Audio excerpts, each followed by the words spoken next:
You're served by Meals on Wheels.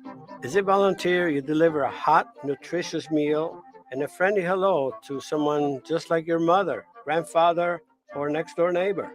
These seniors are inspiring people with incredible stories to share, and they love to see you. The smiles you get back are priceless. Delivering with Meals on Wheels is easy, and you don't have to drive like me for it to be quick. You can volunteer your lunch break once a week or just once a month. With 1 in 6 seniors facing hunger and many more living in isolation, your lunch break can make a real difference. So, America, let's do lunch. Volunteer your lunch break at americaletsdolunch.org. This message brought to you by Meals on Wheels America and the Ad Council. Okay, Simon, what are you wearing right now? Nothing. That's right. And what do people normally wear? Clothes. Exactly. So now Mommy's going to teach you how to dress yourself. Clothes keep us warm, they look good, and if we go out without them, the neighbors will talk. So it's important to know how to get dressed. Here's how it's done. Underwear always comes first, name tag at the back, then pants, then shirt. Get the first button in the right hole or you have to start all over. If you're wearing a tie, it goes over, round, through, and pull tight. Tuck your shirt into your pants and zip up your flap. Socks going first, then shoes right on right, left on left. With shoelaces, just take the ends, cross them over, switch the loops. The rabbit goes down the hole, pull tight, and you're left with bunny ears. I love bunnies. Good to know. Now remember, spots don't go with stripes, socks don't go with sandals, and if you've tucked in your shirt, wear a belt. Got it?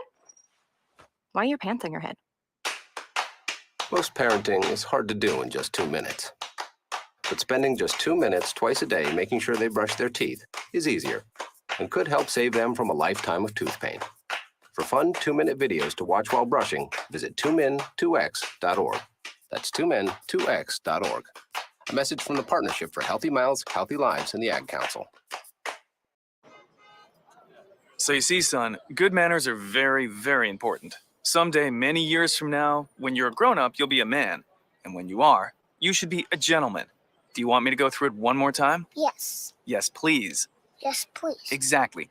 Always say please, thank you, you're welcome, and excuse me. Sit up straight, hold doors open for ladies. If a door's shut, then knock first. Don't burp, don't swear, don't speak with your mouth full, don't reach across people's plates, keep your elbows off the table. What table? And don't interrupt. While we're at it, don't stare, don't use foul language, don't call people names, but do remember people's names. Always share your toys, play nice, and cover your mouth when you cough or sneeze. On the bus, give up your seat to anyone who has trouble standing. Bottom line, treat others the way you'd like to be treated. Got it? Got it. And stop picking your nose. Most parenting is hard to do in just 2 minutes. But spending just 2 minutes twice a day making sure they brush their teeth is easier and could help save them from a lifetime of tooth pain. For fun 2-minute videos to watch while brushing, visit 2min2x.org. That's 2min2x.org. A message from the Partnership for Healthy Mouths, Healthy Lives, and the Ad Council. Hey, there he is. How's it going? I'm having a stroke. Are you going to shake my hand or what? I'm having a stroke. Wow, you're not even moving your arm. I'm having a stroke. Are you okay? I'm having a stroke. Your face looks weird too. I'm having a stroke.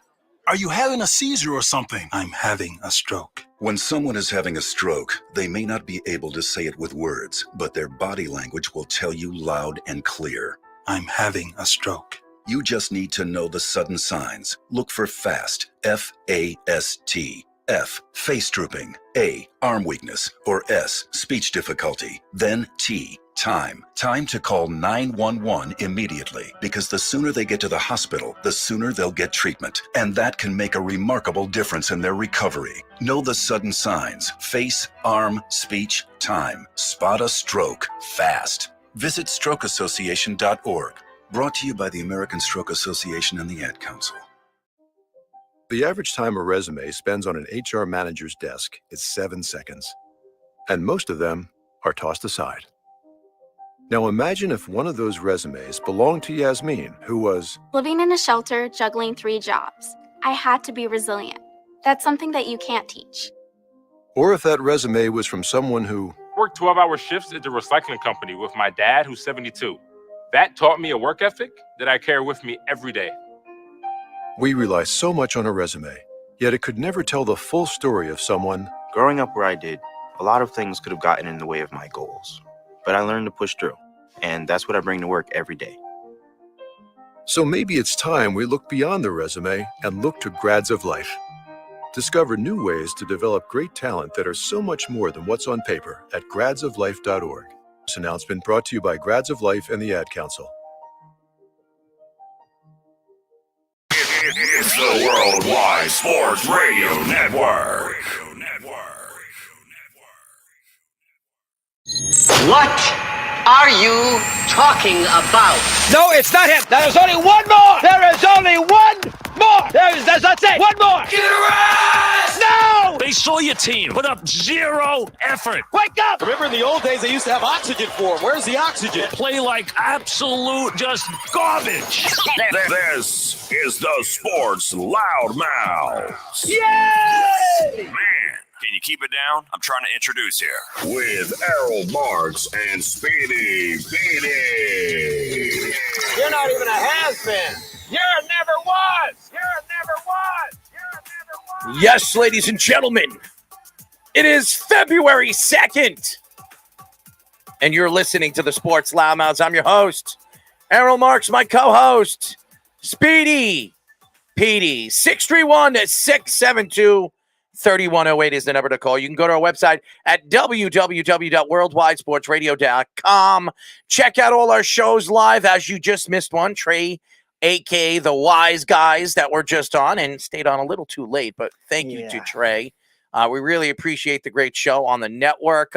Great shows throughout the country. It is now live and in color every single week. So check it out every single week. And you can check out the Sports Loudmouths, which airs every Wednesdays at 7 p.m. and Thursdays at 5 p.m. I'm sorry, 9 p.m.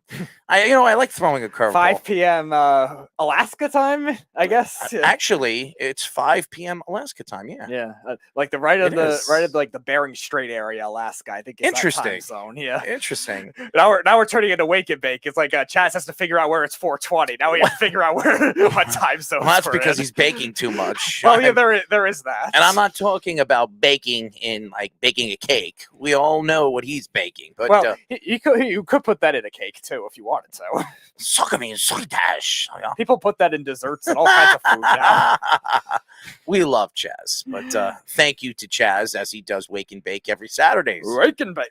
In the morning, Wake and Bake. He is to smoke and then he bakes. By the way, as far as his picks, they were dead on. So if you guys are not checking it out, well, then you're missing something great. And if you like to bet and you're a betting man, you check out Wake and Bake every single Saturday, and you check out Moneyline Mania every single Saturday nights with us and the money line. But anyways, Speedy, what's up, man? Well, happy Groundhog Day, I guess. One of the secondary holidays. Did he see himself? I don't know if he saw himself, but here's to 6 more months, at least for me, of bashing the Chargers. It hasn't been cold. It really hasn't. So I best believe that springtime is right around the corner. That's what I'm thinking. Mm-hmm. I am born in spring, so I will be in my 40s, as everybody knows, April 29th, as I was an 82 baby. But I'm getting old, man. I am getting old, but happy to be here. We were supposed to have on ex-athletic Met and Giants catcher Bruce Maxwell, but he had a family situation. We'll have him on next week. It's been crazy this week with some of our guests, but hey, listen, stuff happens, and we have a lot of content to throw out there. So it's a rough year with a lot of these players. I understand. We understand. I mean, right now, spring training is right around the corner, and Maxwell, Mr. Maxwell, is trying to make a MLB team, and he's had a really, really good offseason. So he might possibly get a job this year. So I'm looking forward to getting Bruce on the show. Nice guy, knows his stuff, and obviously loves us. But at 10:30, we'll be talking to Wisconsin sophomore cornerback Al Ashford. We love Al. And Al's been dealing with a lot of injuries, and obviously with a new coach, new scheme. Hopefully Al gets his time. And I do believe he has all the talent in the world to be where he wants to be, especially playing professional football. Inside sources around the NFL believe Joe Douglas will go all out and in an attempt to land Aaron Rodgers. So you heard it here, and you heard it from Mr. Breer that this could happen very, very soon. Now, they have to wait until the season is over, but they have probably a week after the season to decide who they want, Aaron Rodgers or Derek Carr. So I think Derek Carr will be definitely out there and wiggled around throughout the league. You saw what he did in this competition. This what do they call this competition for the Pro Bowl? Yeah, they were doing these skill challenges, and they were doing all types of target drills. He looked really good today. Yes, he did. He did. Arian Foster makes claims that the NFL is rigged. I've been saying this a long time. You did. Yes, I have. And Arian Foster says it is scripted in some kind of way, and that players got game and season scripts. I don't know about game and season script, but I believe the Super Bowl is somewhat rigged. That's what I've been saying for a while. And if Arian Foster is saying it, why not? Maybe it's true. Sports Illustrated Albert Breer reports Bears are committed to Justin Fields and are looking to trade the number 1 pick. So I've been saying that for the last week. So I believe that if, yes, Carolina wants to move up to number 1 or Indianapolis wants to move up to number 1, the Chicago Bears has the card, baby. One I was reading too in that same article was Seattle was interested as well. Yeah, I could see that. I could see it. Geno Smith might not be signed. Yep. So, and Geno Smith deserves at least $100 million contract this offseason. He had a very good season. He looked really, really good. And he took a Seattle team that had no business going to the playoffs, especially defensively, which they were horrible. And I don't want to hear from Jamal Adams anymore. He didn't play this year. He's making a lot of money, and he shouldn't be opening up his mouth. Just my thoughts to it. Latest, we will be getting into the latest of the NBA and NHL trade deadline rumors. Mets sign Jeff McNeil. We didn't get into that yesterday for a 4-year, $50 million contract. Giants safety Julian Love takes shots at Eagles head coach Nick Sirianni. And he's saying he is in for a free ride to the Super Bowl in Super Bowl 57 with the Eagles' talent. I don't know why Julian Love is speaking, but I've got my thoughts about that a little bit later in the show. So why don't we get into it? Joe Douglas, ladies and gentlemen, as we have heard through quite a few people, as one source, Tony Pauline of the Pro Football Network, the Jets general manager Joe Douglas has admitted to people around the NFL that he will be all in to land Aaron Rodgers. And I will say this, Aaron Rodgers to me is still an elite quarterback. He's a top 5 quarterback right now in the NFL. Did he have one of those seasons that really stuck out? No. He didn't have that 4,500-yard season, MVP candidate season that he's had 2 years before where he was back-to-back MVP. He didn't. But the lack of talent, because Aaron Rodgers was making $50 million a year, Devontae Adams decided to flee and play with his best friend in Derek Carr, who now is looking for a new job. And this offense of youngsters, Christian Watson, who looked really good this year. He did in the second half of the season. Tunyon, he was fighting injury all season long. They had a bunch of old guys that they decided to bring back. It didn't work. Aaron Rodgers almost snuck into the playoffs when the year before they were the number 1 seed in the in the NFC. You sit here today, and I understand.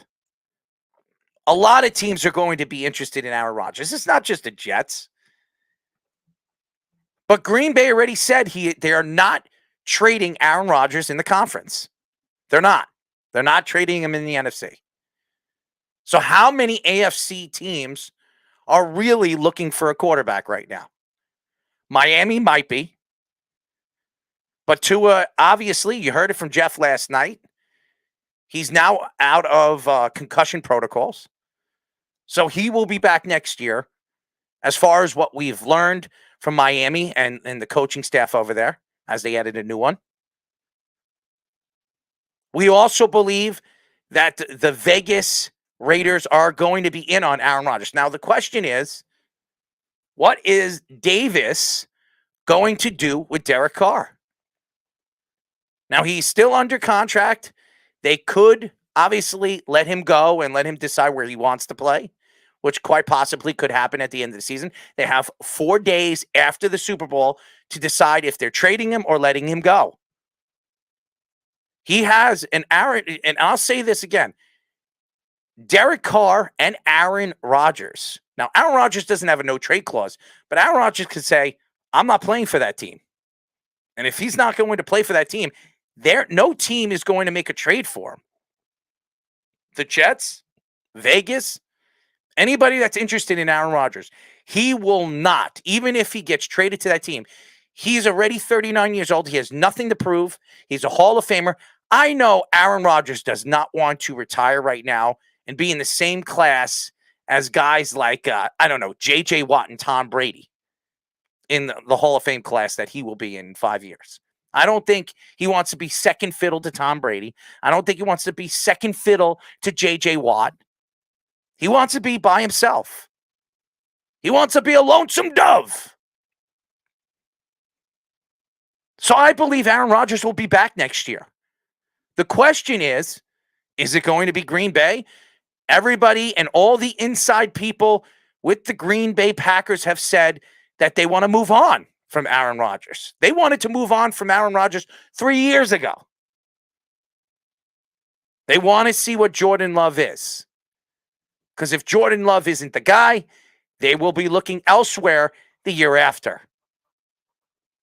Jordan Love is on his 5th year, which means after this year, he will become a free agent. He's done with his rookie contract. They got to decide if they're going to pay Jordan Love or they're going to move on from him. And Jordan Love already came out before the season's end and said that if Aaron Rodgers is back here, I want to be traded. I do not want to be here. I do not want to be sitting the bench for another season. Now, the question is, when you look at the big picture here, what will the Jets give up? And when you hear Joe Douglas is all in on this, what is he all in on? And that's the question. Everybody knows that Rodgers spoke highly of Nathaniel Hackett. He said it on the Pat McAfee show. Love Hack. Hack is my guy. Love him and Megan and the kids. So he knows all about Nathaniel Hackett. He's got a good connection with Nathaniel Hackett. We don't know if he has any connection with McDaniels. As a matter of fact, I don't know. I don't believe that McDaniels, if he ever traded for Aaron Rodgers, would want Aaron Rodgers on the Pat McAfee show. Who? And we all, first of all, not even, I was about to say, who would think that Aaron Rodgers would listen to a guy like Josh McDaniels? But the Patriots' way is keep your emotions to yourself, go on the field and do what you do best. Bill Belichick has done it for years. Most of his players are not going to go out there, even when Brown was there. Antonio Brown was there with the Patriots. You never heard Antonio Brown open his mouth to the press, to the public. He never did when he was over there with the Patriots, because Bill Belichick would not allow his players to do that. Josh McDaniels follows the same rules with his team. Now, does it work over there everywhere he's gone? It didn't work with the Broncos. It hasn't worked with the Vegas Raiders. Maybe it'll work next year. Maybe he does draw Aaron Rodgers and some interest with Aaron Rodgers and his agent to go over there to Vegas. Do I believe that Aaron Rodgers will pick Vegas over the Jets with the young talent the Jets have and the open opportunity he has to run that offense again with Nathaniel Hackett? He doesn't know Josh McDaniels' offense. He knows Nathaniel Hackett's offense. His best years with Nathaniel Hackett's offense. Adam Schefter said that the Packers prefer to move on with Aaron Rodgers this offseason. ESPN Marcus Spears said about the Jets and the hiring of Hackett, he led the worst offense in the NFL last year. They did not hire him for anything other than saying, hey, Aaron Rodgers, we got you, boy. Or we got your boy. Davante Adams was asked which neighborhood is Rodgers moving on or moving to, and he replied, mine.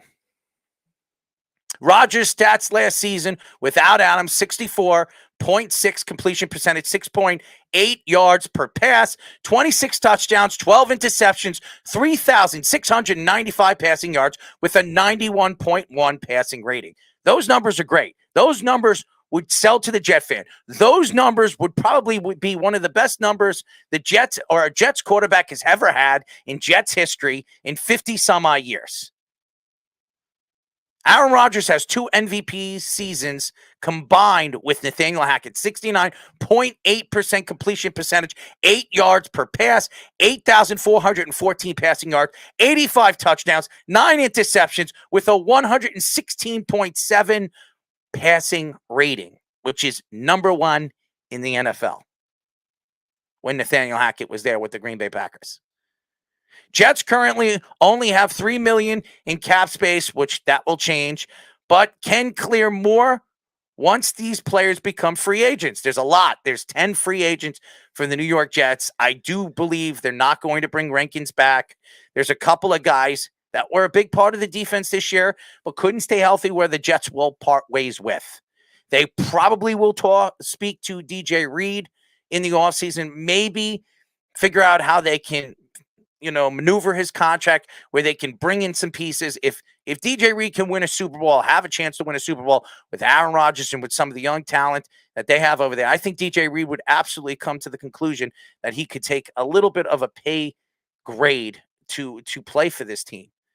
Most executives believe that the Jets are a quarterback away from the circumstances of being a contender more than any other team in their pre-free agency state, and definitely in comparison of the Raiders, who defensively were 28th in the yards allowed and 29th in passing yards, 19th in rushing yards, last in turnovers, forced turnovers, and 26th in points per game. The Jets defense was 4th in points per game, yards per game, and 3rd in pass defense, and least first downs given up.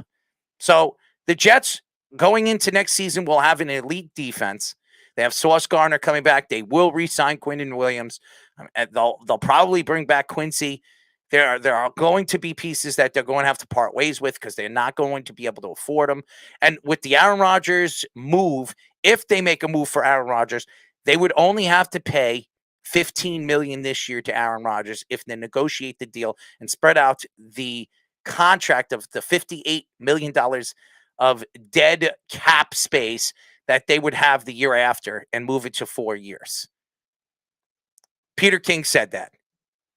It makes a lot of sense. And if they only have to pay Aaron Rodgers $15 million, they can probably let go of Corey Davis, Sheldon Rankins, and a couple of the other guys, move their cap up to 25 to 30 million, and then they can pay Quinnen Williams, Quincy Williams, and Aaron Rodgers. Yeah, the perspective, I think, is with the defense, especially with how well they played with a lot of their core, is that they could maybe get on rentals more often like they did last year, too.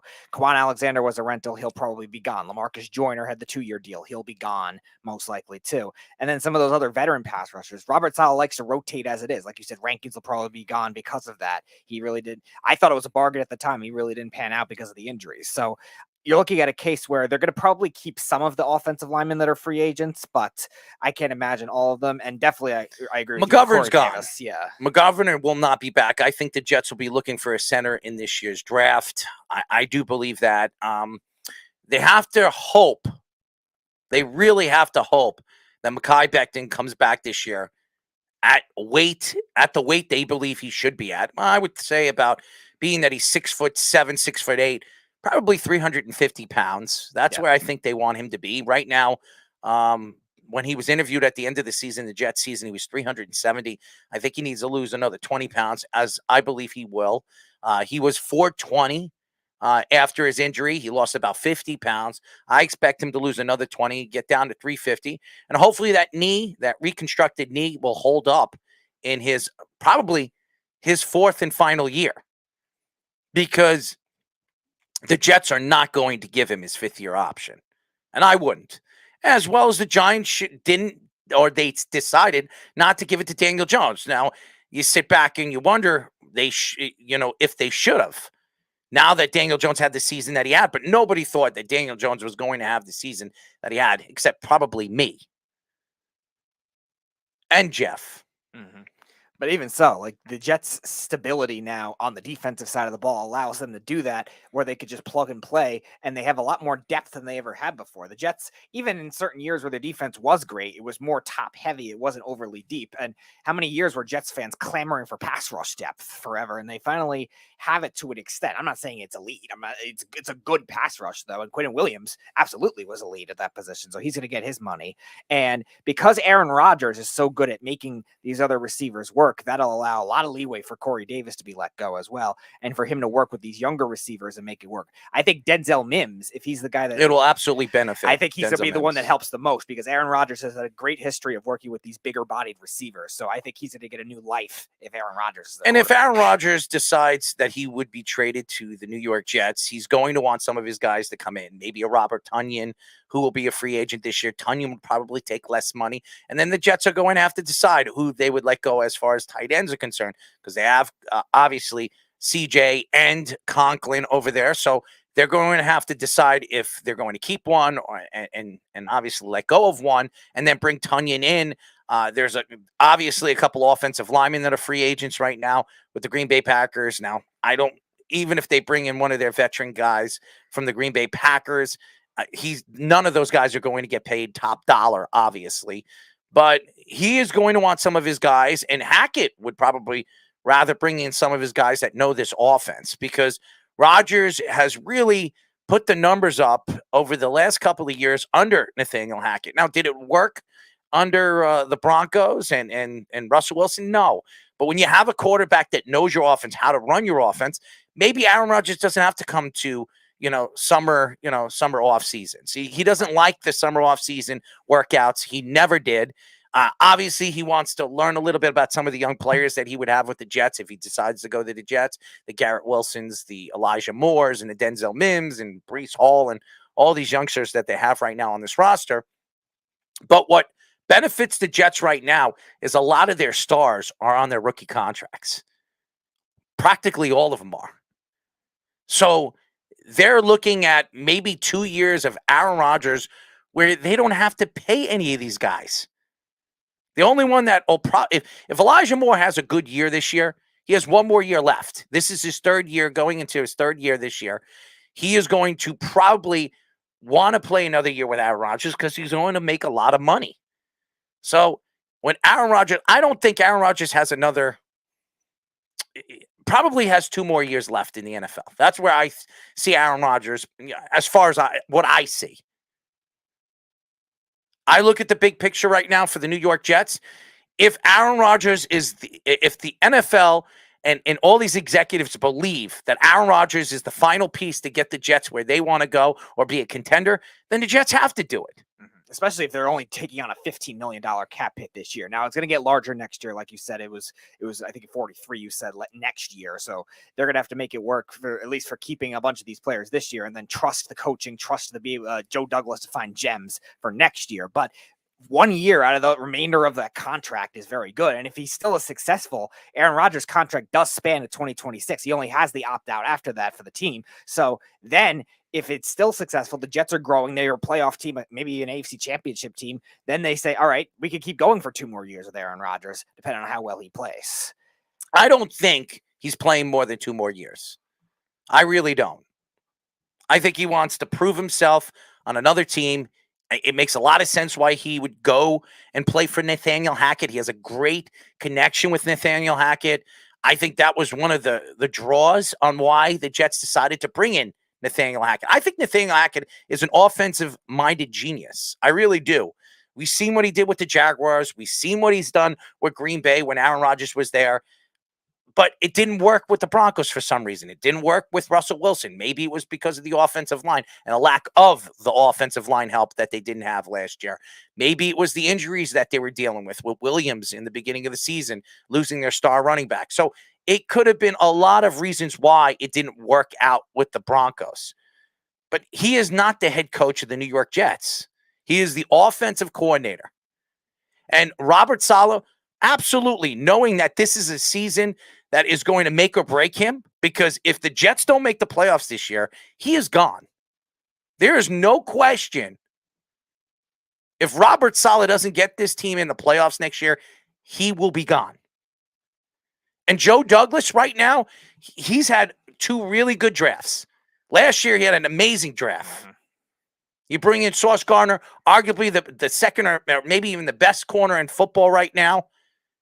Garrett Wilson, who might win Offensive Rookie of the Year. Breece Hall was a beast.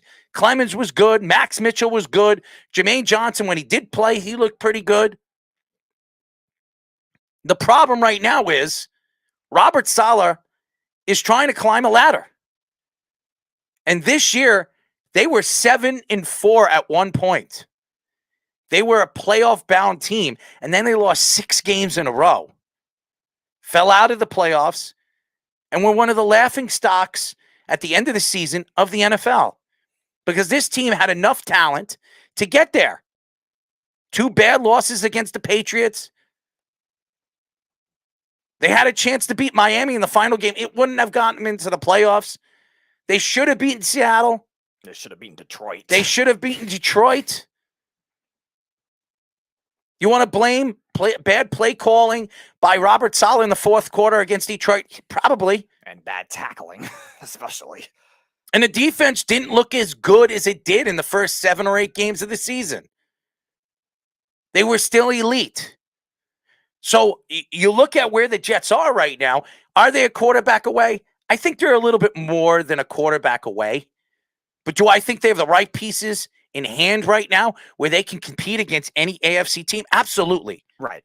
I think the perspective of being a quarterback away is they have a lot of key positions intact right now. When you look at Garrett Wilson, a star wide receiver, which in this league, you really need to have either a star wide receiver or be the Chiefs and have Andy Reid and Patrick Mahomes to get away with it.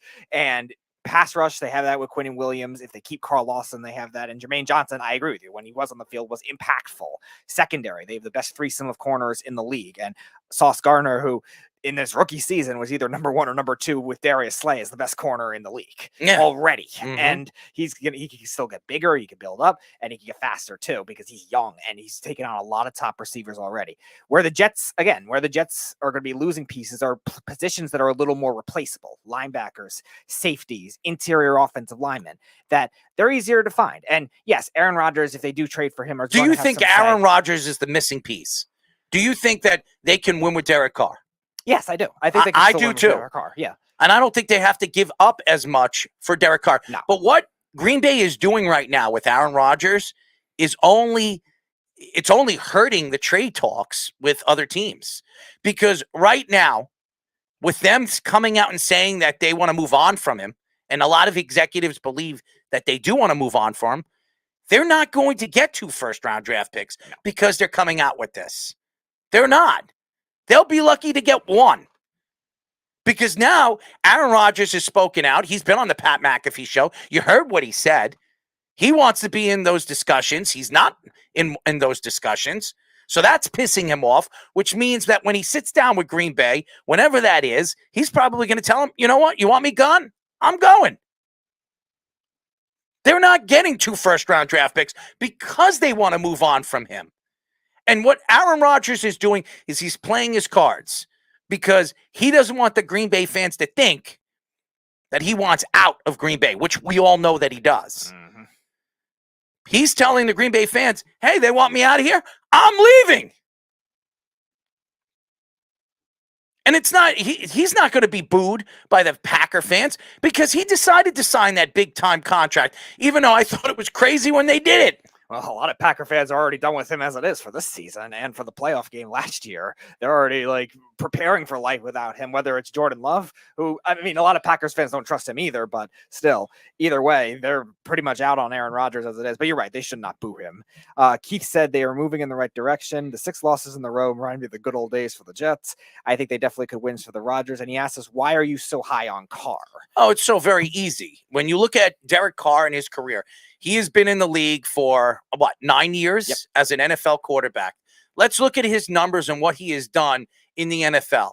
And these are solid numbers. Rookie season, 3,270 yards, 21 touchdowns, 12 interceptions. Not bad. 2015, 3,987 yards, 32 touchdowns, 13 interceptions. 2016, 3,937 yards. 28 touchdowns, 6 interceptions. Probably was MVP runner-up if he didn't get hurt. And then after 2017, he had 4 seasons in a row with over 4,000 yards. And 2021, almost 5,000 yards. And this year, even with the last 2 games that he didn't play, he still threw over 3,500 yards. Tell me, Keith, who was the last Jet to throw over 3,500 yards? Please. Because I'll tell you who it was. It was Ryan Fitzpatrick. You know how long ago that was? That was like 7 years ago. 2015. That was like 7-8 years ago. The Jets haven't had a quarterback to throw over 3,500 yards. Speedy, how many Jets quarterbacks threw over 3,500 yards in the last 50 years? Probably only 3. I would imagine only Ken O'Brien, maybe, and I don't even think Chad Pennington did, if I remember correctly. No, he did Vinny one year. Testaverde did. Testaverde, okay. And then it was Fitzpatrick's and Joe Namath, maybe. I don't know. Joe Namath did it. Yes. It was. Those are the four Four quarterbacks in history known to the New York Jets. 4 quarterbacks that have thrown over 3,500 yards. And there's only one quarterback to throw over 4,000 yards. And it was one time, 1 year, and that was Joe Namath. And think about this too, Keith, as well. 2019, 27 touchdowns, 9 interceptions, 2020, 4,103 yards, 27 touchdowns, 9 interceptions. That was a year where Darren Waller was hurt a lot. That was a year right after they traded a couple of years after they traded Amari Cooper to the Cowboys. They lost a lot of these other receivers. I think Hunter Renfrow was their leading targets catches guy, and he was a second-year player and is more of a slot receiver. That's what you're judging. Henry Ruggs, who they drafted as a rookie, was a bust. Obviously, then he got into the off-field issues the next year, but still, you're looking at him on the field. He had that big game against the Jets. He had one big game, I think, against the Chargers, and that was it. He wasn't anything. And 2019, that was a year right after they traded Cooper. 4,054 yards, 21 touchdowns, 8 interceptions. You know what Ryan Fitzpatrick, the last Jets quarterback to have that 3,500-yarder total had? Brandon Marshall, Eric Decker, Matt Forte. Those are some pretty good players. The Raiders have Josh Jacobs, who's a good running back, but they don't have anything close to that. And Brownie Nagel, I met Brownie Nagel. Nice kid. He really was. When I was a kid, I had the opportunity to meet him. He never threw over 3,500 yards. His best year and his big year was 1992, 2,280 yards. He had 7 touchdowns and 17 interceptions. Okay. Brownie Nagel. Give me a break. Keith, to answer your question about age, he's 31 years old, Derek Carr, right now. He is still in the prime of his career. If you bring in Derek Carr, and you're probably going to have to part ways with, obviously, Zach Wilson. Right. Because if you bring in Derek Carr, he's going to want a 4-year deal. Derek Carr could definitely run this offense. I think he would work very well in Nathaniel Hackett's offense because Nathaniel Hackett likes to throw the ball. Derek Carr has a great arm, and he's a very accurate quarterback, and you need accuracy. And I don't know if anybody's seen Derek Carr throw the ball tonight in those skills comp. I know it's a skills competition, but he was the most accurate quarterback in that skills competition. And again, his accuracy was never the big question. Yes, he had a couple bad late game interceptions in certain seasons. Especially the year off of his injury in 2016, that next year he started off rough. I'm not saying he hasn't had any bad seasons, but you look at completion percentage from 2018 to 21 was over 67% every year. And that has to say a lot when you're dealing with everything that was going on with the John Gruden stuff last year, all the changes he added, offensive coordinator, all the changes he's had with all the trades they made. The Raiders have gone to so many different extremes between the front office and these big trades. And Derek Carr, through adversity, has been good through all that. And he's also one of the best fourth quarter quarterbacks in the league. Yeah, every quarterback's going to have their game-winning interceptions. I'm not saying he's perfect, but he's one of the better clutch quarterbacks in the league. In both years, the Raiders made the playoffs. He was top 5 in fourth quarter comebacks. I don't know if the Jets brought Hackett in for Rodgers. I think it was to persuade Rodgers, if he becomes available, to go to the Jets. And we don't know if Rodgers wants to leave Green Bay, or we don't know if Rodgers wants to come back. But I believe Nathaniel Hackett was brought in to persuade him. But even if Nathaniel Hackett doesn't get Aaron Rodgers there, Nathaniel Hackett is probably was the best offensive coordinator that was available. Frank Reich went to the Carolina Panthers. They wanted Frank Reich. But Frank Reich got the Carolina Panthers job. And if you notice, I said this last week, as soon as Frank Reich was signed by the Carolina Panthers, and it came out by Adam Schefter. It really was, 45 minutes after that, then the Jets came out and said that they were going to bring in Nathaniel Hackett as their offensive coordinator. So they were interested in Frank Reich and seeing where Frank Reich was going to go. In the end, and everybody knows Frank Reich is a Long Islander. He's from this area. I think he's from Amityville. So that's where the Jets wanted to go. But they brought in Nathaniel Hackett, and Nathaniel Hackett was the second best offensive coordinator that was available this offseason. Who do we have, Speedy? We got Jeff on the phone. Jeff, what's up, man? Errol, how are you this evening? I'm good. And Speedy, how are you? I'm doing fine, man. How are you? I'm terrific. Thank you. You guys don't even need a good quarterback like Carr or Rodgers. You just need competent, and they'll be a playoff team. You had total incompetent. If they just find someone halfway good, they're going to be just fine. Like, you don't even need Carr or Rodgers. But why settle that for team's that? Good enough. Why settle for that when it's pretty easily available? They're not going to have to trade much for Carr because the Raiders have a deadline to trade. And Jeff, when was the last time you see 4 to 5 quarterbacks that I wouldn't say franchise? Well, Aaron Rodgers is a franchise quarterback. I believe Derek Carr is a franchise quarterback. Lamar Jackson's a franchise quarterback. Jimmy Garoppolo, I don't know if he's a franchise quarterback. But when was the last time you've seen all these starting quarterbacks that are available in the same offseason? We've seen it plenty of times in the past few years. When? Phillip Rivers and Matt Ryan. And are you Carson kidding Wentz me? Phillip Rivers was an old man, okay? It all counts. He's what, the same age as Aaron Rodgers? Yeah, but Aaron Rodgers, hold on. But Aaron Rodgers does. That doesn't make any sense. It does, because Aaron Rodgers is a much better quarterback than Phillip Rivers. It's not even close. Phillip, listen, a little better, yes. Phillip Rivers is an all-time great quarterback. I'm Phillip not Rivers saying is that he the Hall of wasn't, Famer. but when San Diego, aka the LA Raider, whatever Chokers, whatever the Chargers, decided to part ways with him, he was done. He went to Indianapolis. He had a decent season. He wasn't good. Aaron Rodgers last year. That team was terrible around him. That team was terrible. Okay, but he stunk. He was, 38 years old when he was traded to Indianapolis, or he went as a free agent. 38 is last year with the Chargers, 39 with Indianapolis. Yeah, and he's not Aaron Rodgers. Aaron Rodgers last year threw over 3,600 yards, and he missed a game. But we've seen it a ton. Tom Brady was available, right? Like he left. Phillip Rivers, Carson Wentz. You've seen a lot of these quarterbacks. Russell Wilson just got shipped out of Seattle. You've seen a lot of these quarterbacks that are supposedly franchise guys swap teams. So you don't even. And the other point would be, I would try to gamble on kind of a journeyman guy, because maybe you wouldn't have to pay him a bunch. Because all right, so who's the journeyman guy? Who would you bring in? And don't say Jacoby Brissett. Marcus Mariota. Oh, you stop with Marcus Mariota. Did you see what Marcus Mariota did with Atlanta this year?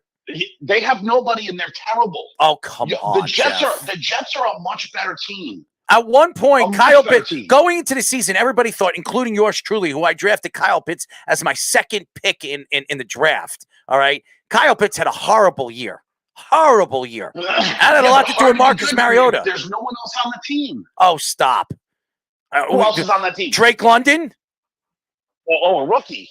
A rookie. Pretty You're good. all your money on a rookie. How about their running back / wide receiver? Cordero. How about him? Patterson. Yeah, Cordarrelle Patterson's a good player, but he's like... I just named you 3 of them. 3 weapons. How many teams have 3 weapons? They had a rookie running back that had almost 1,000 yards. Pretty good, too. Algier. I mean, they were pretty good. They're not very good. They're not a very good team. All we said was pretty good, not very good. What about even getting Mitch Trubisky? Mitch Trubisky? Are you serious? You just need a halfway decent quarterback. Mitch Trubisky? Are you serious? Here's what's going to happen on the Jets if you get Aaron Rodgers. Sure, that first year seems really great. You only pay him $15 million. And then when it does go up to 40 and 50, 32 the year after, and they spread out the other 2 years, if he's there or he's not, to about $15 million each year. So they lose $15 million on each of the cap in the 3rd and 4th year. It doesn't really affect them. It really doesn't. Right. That's assuming he will restructure. Well, they're saying there's no guarantee to that. But if he wants the team that he wants and he wants to make a run, because everybody knows that Aaron Rodgers wants to win another Super Bowl, and why not go to New York and do it? The Jets haven't won in 53 years. If he could bring, if he could bring a Super Bowl home and even go to a Super Bowl home and bring it to the Jets and bring his talents to the Jets and do any of that, they will build a trophy of Aaron Rodgers sculptures all over New York City. All he's got to do is complete 5 passes in New York. He's automatically the best quarterback that's ever played there. Listen, and I agree with you, Jeff. I think with Aaron Rodgers and his talent, he is much better than Brett Favre was when he went to the Jets. Much better. And with his ability to move inside and out of the pocket, he still could do it as good as anybody in the league. And he's so accurate at doing it. Yeah, I think he's going to make the younger players around him better. And again, he's had Davante Adams. He knows how good Davante Adams is running routes and stuff like that. The Jets have 2 guys that can run routes just like him.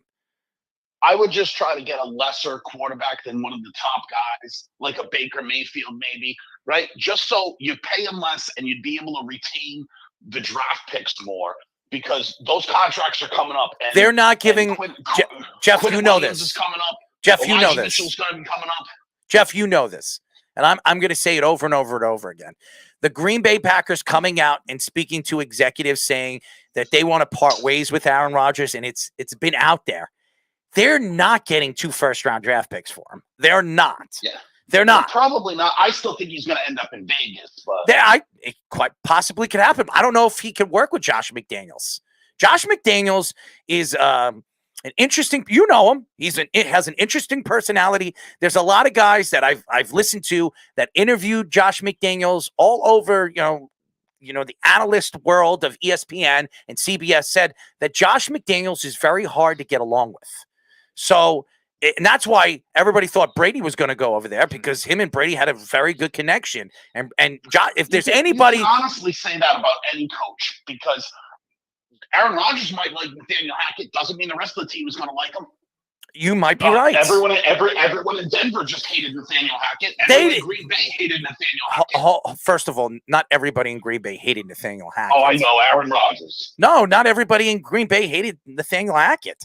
Robert Tonyan speaks highly of Nathaniel Hackett. Davante Adams loved him. If you're putting up numbers and you're getting him the ball, why would he hate them?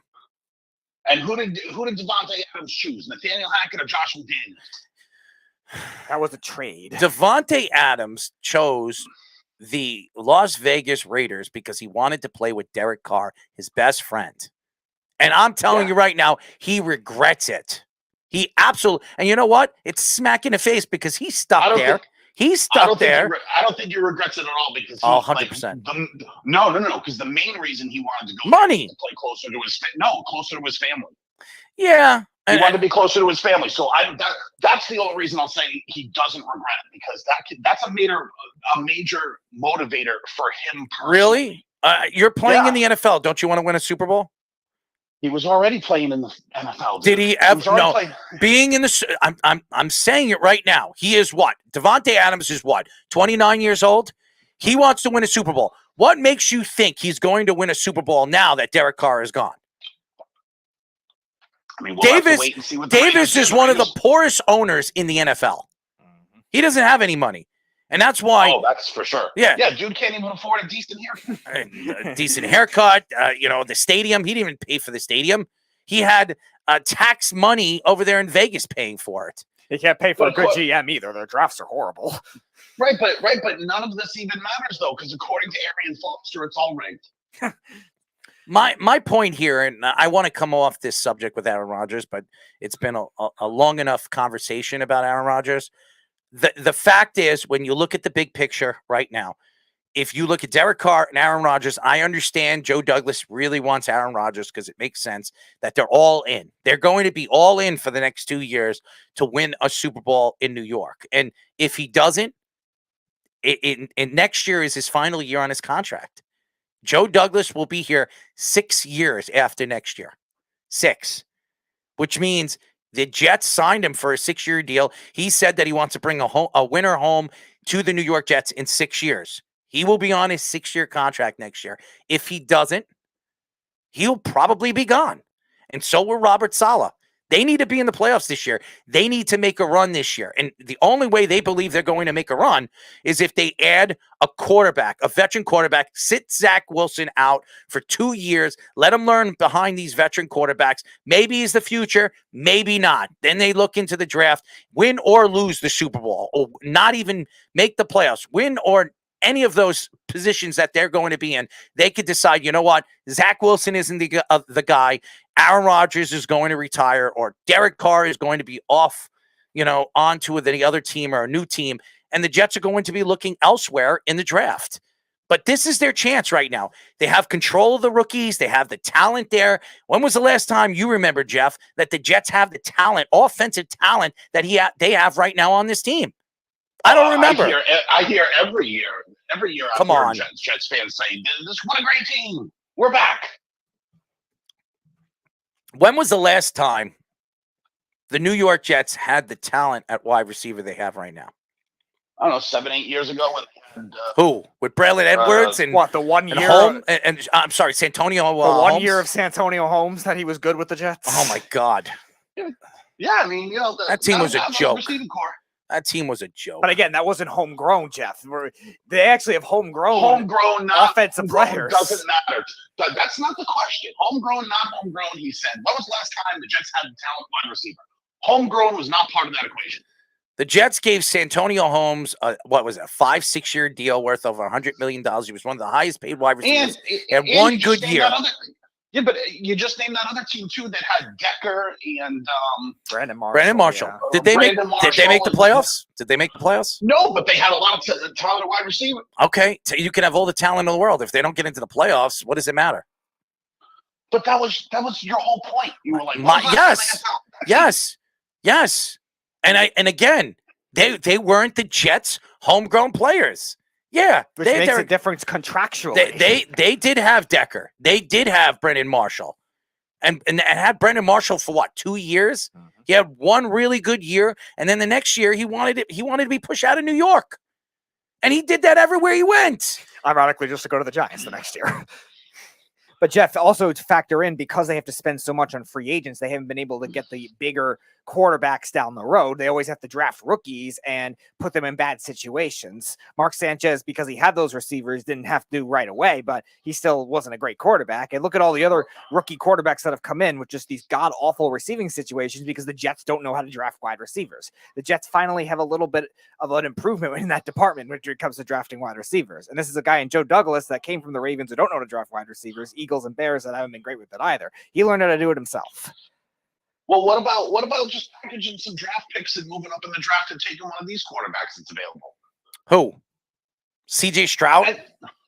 Or Will Levis? Or Bryce Young? Because you're setting your team back again.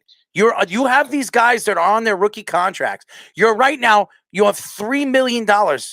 $3 million right now. Now, obviously, they're probably going to move on from Sheldon Rankins and some of the other players, McGovern in the offseason. So they'll open up cap room. But to bring in another rookie and depend on a rookie to get you all the way to the Super Bowl, it's not what the Jets want. You bring in a veteran quarterback that actually is really, really good, can make the throws and do the things that they expect the quarterback to do. And with their defense, as talented as they do have, of the defense they have, and Robert Saleh running this defense with Ulbrich, they have a chance to be an elite team next year. Right, but you guys wouldn't even have to trade up. You guys could take a quarterback in the third round. Who's got a proven track record of winning. That's a great quarterback. Who? That played in Stetson Bennett. Oh, here he goes. That just got arrested? Here he goes. He might not even go in the third round now. Listen, he got arrested for public intoxication. Will you let the guy doesn't stop drinking? You don't think that could still hurt a draft stock? Did you see the Cristal he was drinking after he won his first national championship? No, I don't think public intoxication is going to hurt. Come on, Jeff. You want to talk about an arrest that's going to hurt somebody? I don't know. Joe Mixon putting a gun in someone's face today might hurt. Okay, and his draft stock fell. He could have been a second round pick or a late first round pick, and he fell to the third round because of it. Right, but you got Georgia Bulldogs Stetson Bennett waiting in like the third or fourth round for you. That would be amazing. Jeff, call back later. Thank you. well, besides the Jets, I wanted to ask you if you believed the Arian Foster thing. Do you believe? I'm going to get into it. So you hear me out after we get off the phone with you. I personally, I hope it's true. It would just mean that Roger Goodell and the other owners hate the Cowboys as much as I do. Thank you, Jeff. Thank you, Jeff. Keep listening. Thank you. You can call up later, Jeff. Thank you. He's off. Oh, my God. He is a piece of work. I have to laugh every time he calls the show. I love when he calls the show because he brings out a little personality. And some of his takes are really, really good. They really are. But again, with the whole Aaron Rodgers thing, I think he's a little out there. I mean, if the Jets could get Aaron Rodgers, they make the trade. They absolutely make the trade because it makes them that much better. They go right now. Where are the Jets as far as Vegas opportunities to win a Super Bowl next year? Look that up. Mm-hmm. So why don't we get into the Aaron Foster thing? Because everybody has been talking about it. And he was on a radio show this past week. I think it was on Monday. And he said something very interesting on Barstool. He has a show on Barstool. Foster on Barstool, on the Barstool show, a PFT commentator.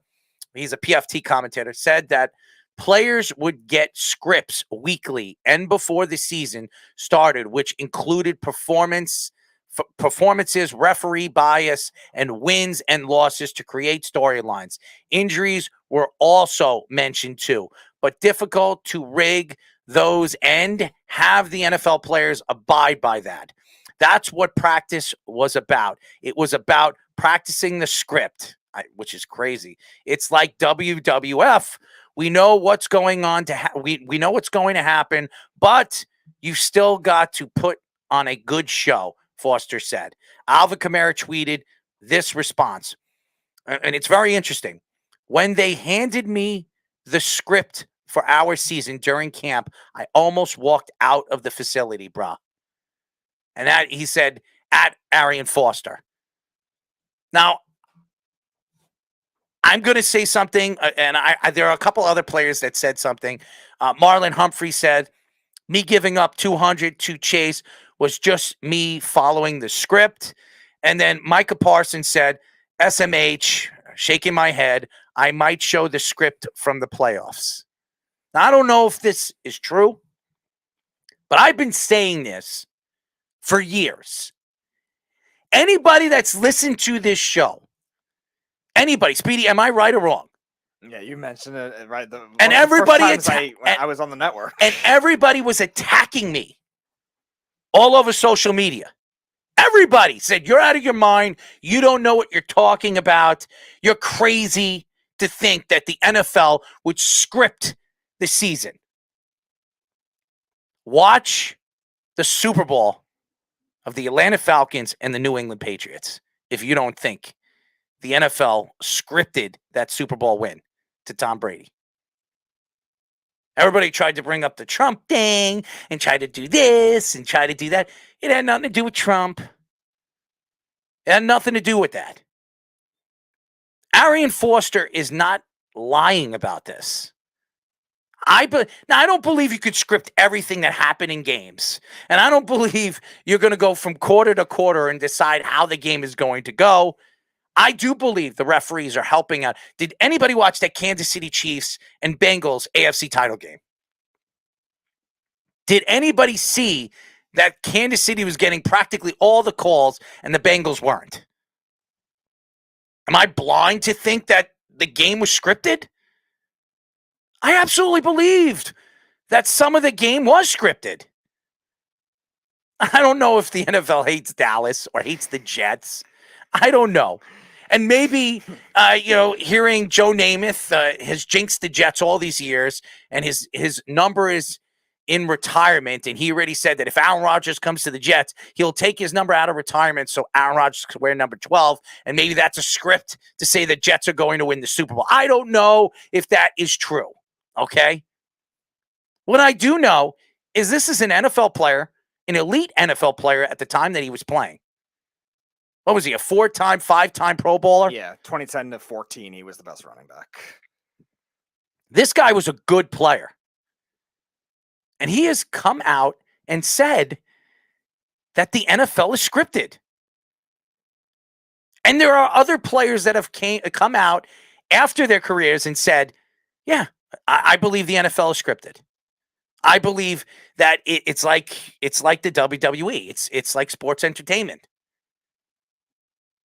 I have pointed out things that have happened in the Super Bowl, video footage that you can watch on YouTube, that you see a running back. I'm not going to mention, you could go look it up. The Broncos were in the game, giving a thumbs up to a player. And you see the player absolutely, after he saw the thumbs up, when he's running the ball in to the end zone, completely miss him. Completely miss him. And he walks right in as in a touchdown.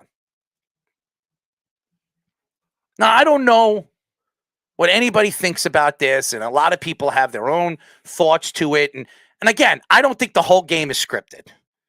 Arian Foster, there might be some kind of truth that the NFL gives the coaches, certain things that should happen in the game and might happen in the game. I believe that. I really do. For them to go and say that they're practicing what could happen like the WWE, I don't believe that. I don't. Other former players such as Emmanuel Aiko mocked the sentiment of script when it came out, when obviously Arian Foster said that many fans on Twitter believed that injuries such as Travis Kelce pregame and Brock Purdy's during the game were faked from the NFL or for the NFL to benefit wanting the Eagles and Chiefs to go to the Super Bowl, aka as they are talking about the Andy Reid Bowl and the Kelce Brothers Bowl. Bengals coach Zach Taylor looked like he said it was rigged following the Chiefs winning the game with the field goal at the AFC title game. Pat McAfee on the show said he believes it isn't just the Bengals fans thinking the NFL is rigged. Pat McAfee says in these words, as he posted up on Twitter, the NFL is rigged. Crowd was LAHD after the Bengals and Chiefs game. Now, gambling is now in sports. And gambling is everything. Here in New York, last year, gambling made over $750 million.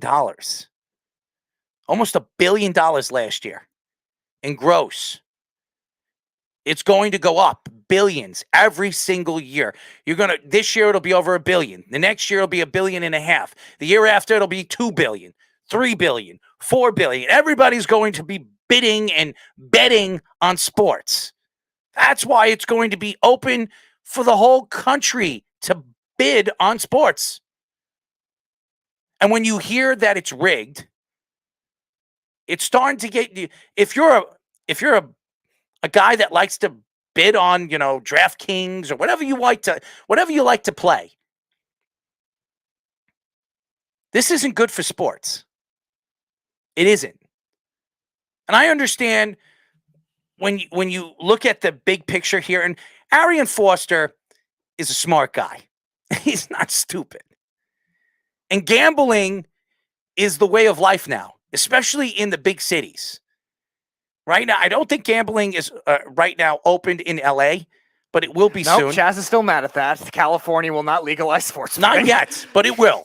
It will very, very soon. Chaz will throw a parade whenever that happens. It's going to happen. But when you have ex-NFL players coming out and saying this, and I don't really care what some of these other players, no-name players coming out and saying that Arian Foster's an idiot and they don't believe this.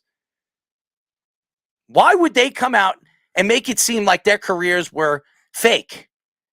Why would they come out and say that their careers were scripted? Nobody wants to hear that. No matter how much money they're making. But I will tell you this. And I believe this. Every year, the NFL knows who's winning the Super Bowl. Every year. 100%. I believe that. I don't know about all the games, the AFC title game, the NFC title game.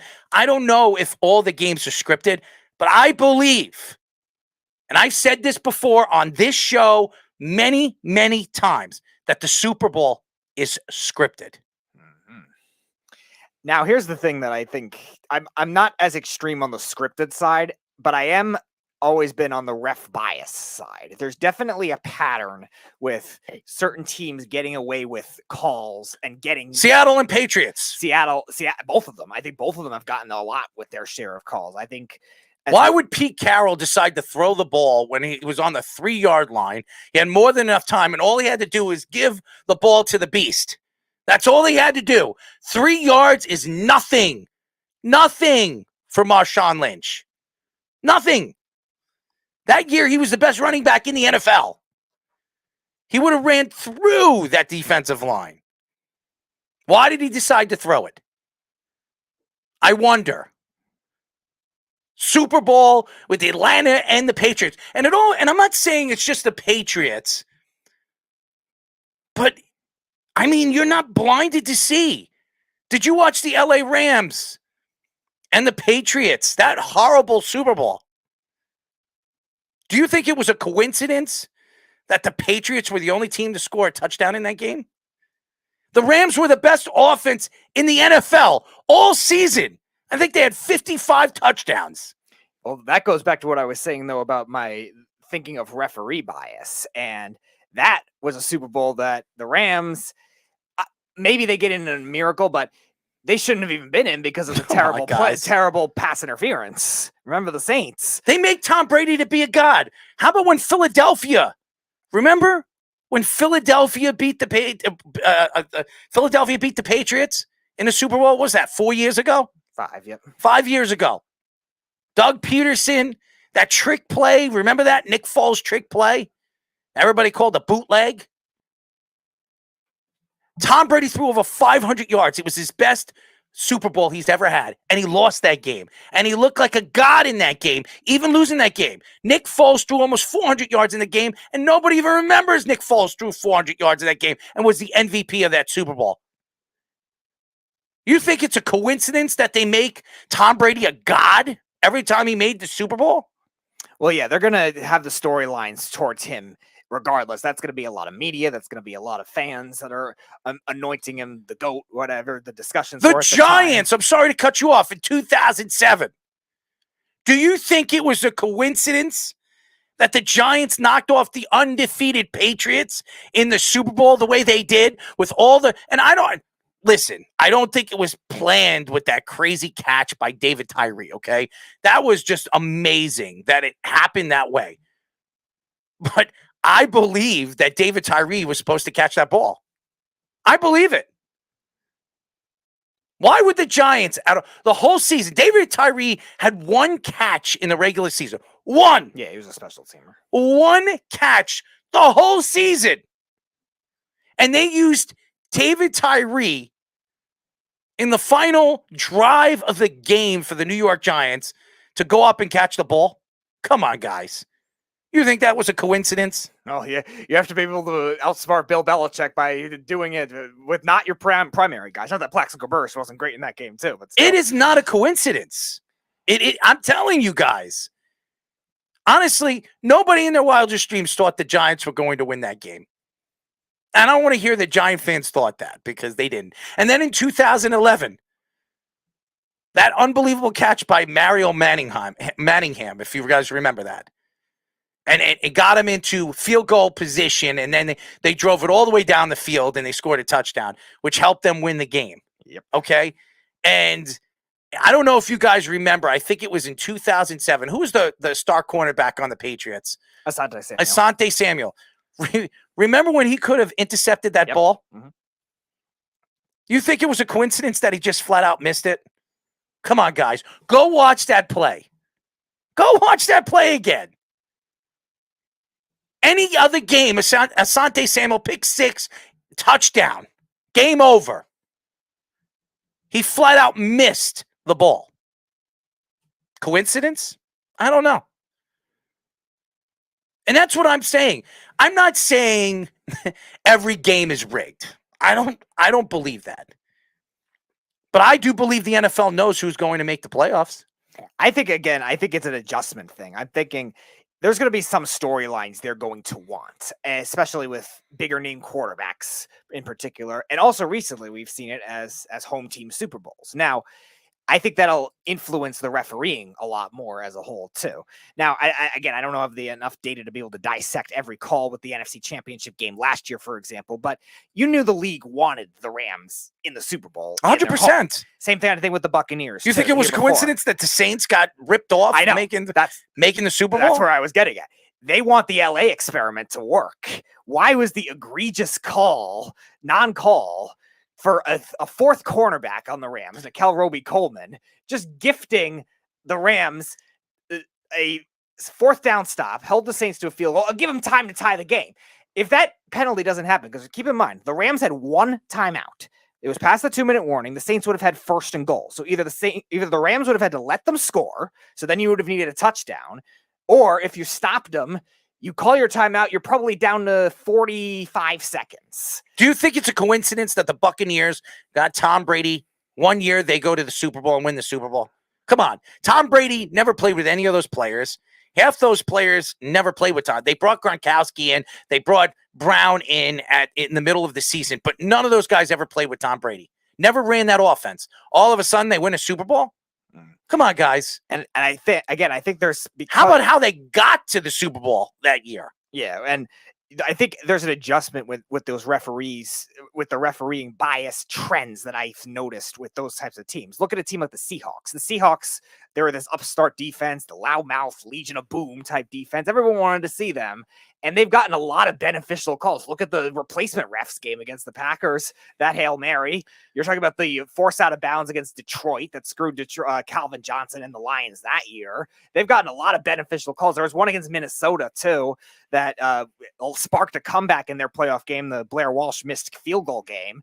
Like, the Seahawks have gotten a lot of benefits, too. Why? Because they're a loud team. Same kind of things with all these teams. Are you reading what Snug's saying right now? He said, if you believe the NFL is fixed, why do you bother even speculating on it? It's very easy. Why do people speak about wrestling? It's fake. Now, I'm not saying every single game is rigged. Right. I'm not saying that. But it's not a coincidence that these things are happening. Crazy things happen in the Super Bowl.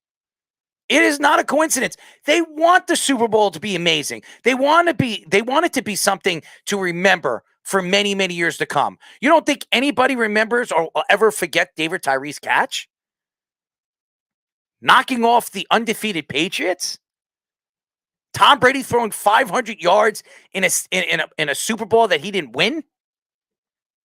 Pete Carroll really, Marshawn Lynch dominating the game, running the ball, and then all of a sudden, you have a chance to win the game against the New England Patriots, one of the best teams in the league all season long, and you're on the 3-yard line, and all you had to do, there was like 45 seconds left of the game, and all you had to do was run the ball with Marshawn Lynch, and you didn't? You think that's a coincidence? Come on, guys.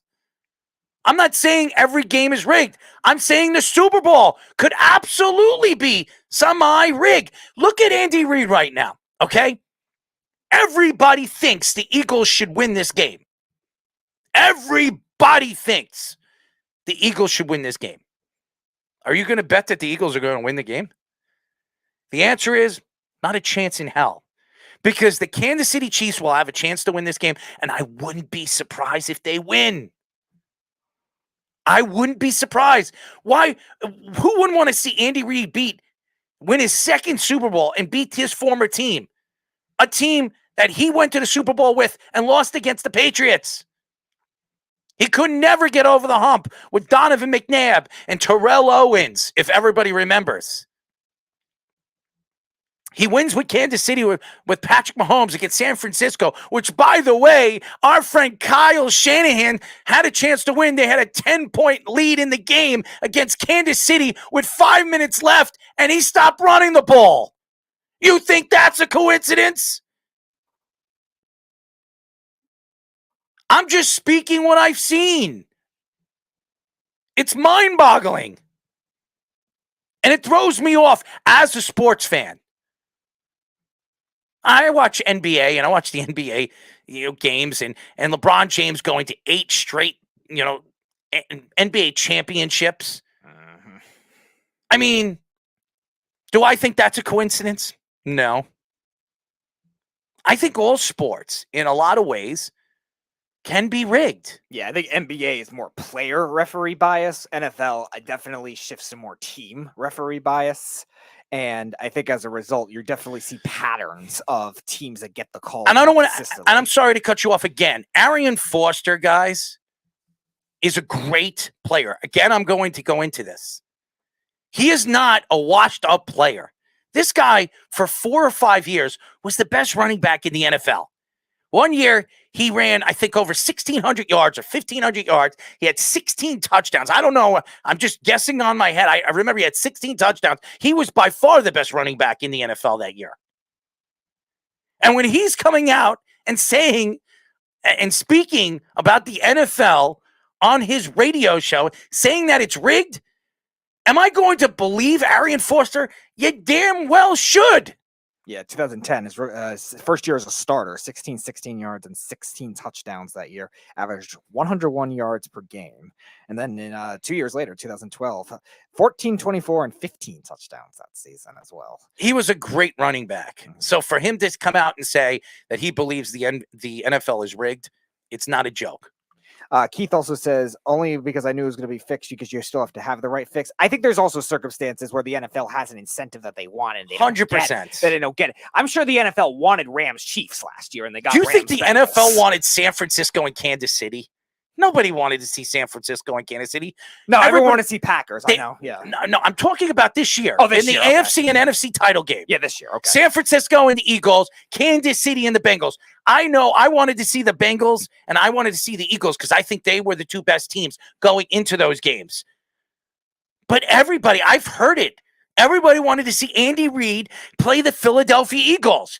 Andy Reid and the new Philadelphia Eagles versus the Eagles, the new Eagle style game with Jalen Hurts and the newly fueled Philadelphia Eagles team.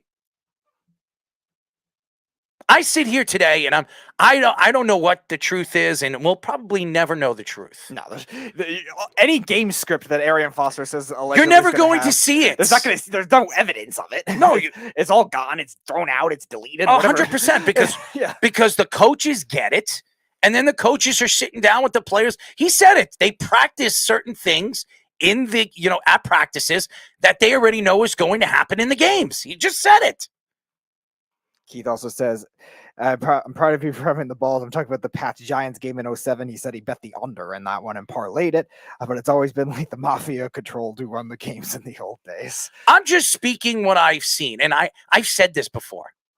I've been speaking about this for years on this show, and so many people attacked me all over social media. So many people told me I was nuts. I don't know what I'm talking about. I had Mikey C on the show. Me and Mikey were fighting about it for years. And he said, you don't know what you're talking about. You're an idiot. But this isn't the first athlete that speaks about this and has spoken about this. That's surprising to hear that from Mikey C, the closet Patriots fan. I'm just saying, Mikey liked to attack me in every kind of way. And he said I was out of my mind when I said that I think the NFL is fixed. I know he had to protect his closet Patriots that he likes to root for randomly out of nowhere, just breaking out a shirt on draft night for no reason. Sports Illustrated, Albert Breer reports that the Bears are committed to Justin Fields and are looking to trade the number 1 pick. Here's what I'm going to say about Albert Breer. He loves to spread rumors. Okay, as we have a rumor guy on our network in Joshua Silverberg. He is not Adam Schefter. He's not. But this isn't no secret. They drafted Justin Fields. They moved up They traded from 20 or 21 to move up to 11 with the New York Giants to get Justin Fields. They gave up a first and I think a third. A third, the next year. This year they just drafted. They gave up another first and a third, as you saw with the Giants. So they gave up 2 firsts and a third to move up to get Justin Fields. Justin Fields proved to everybody this year that he can run an offense. Can he throw the ball? That only Justin Fields has to prove to the coaching staff and the Chicago Bears fans. He did not throw the ball a lot this year, but man, oh man, the kid could run. He can run. He is an athletic beast. If he can stay on the field. Now, he can't withstand the beating that he got this year. He can't. He needs to learn how to throw in the pocket. I believe he will. He's 230 pounds. He is bigger and stronger than Lamar Jackson. Lamar Jackson has skinny legs. I don't know if anybody has seen Justin Fields play. The guy is built. He's fast. How many quarterbacks you know can run a 4.5? He can. I think he ran in a 4.4, actually.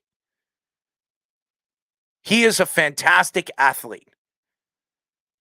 Now, Albert Breer is getting the sense that the Bears will stick with quarterback Justin Fields and attempt to trade the number 1 overall pick, he said, on the Rich Eisen show. Colts have been most likely the team to be rumored to move up from 1, drafting at 4.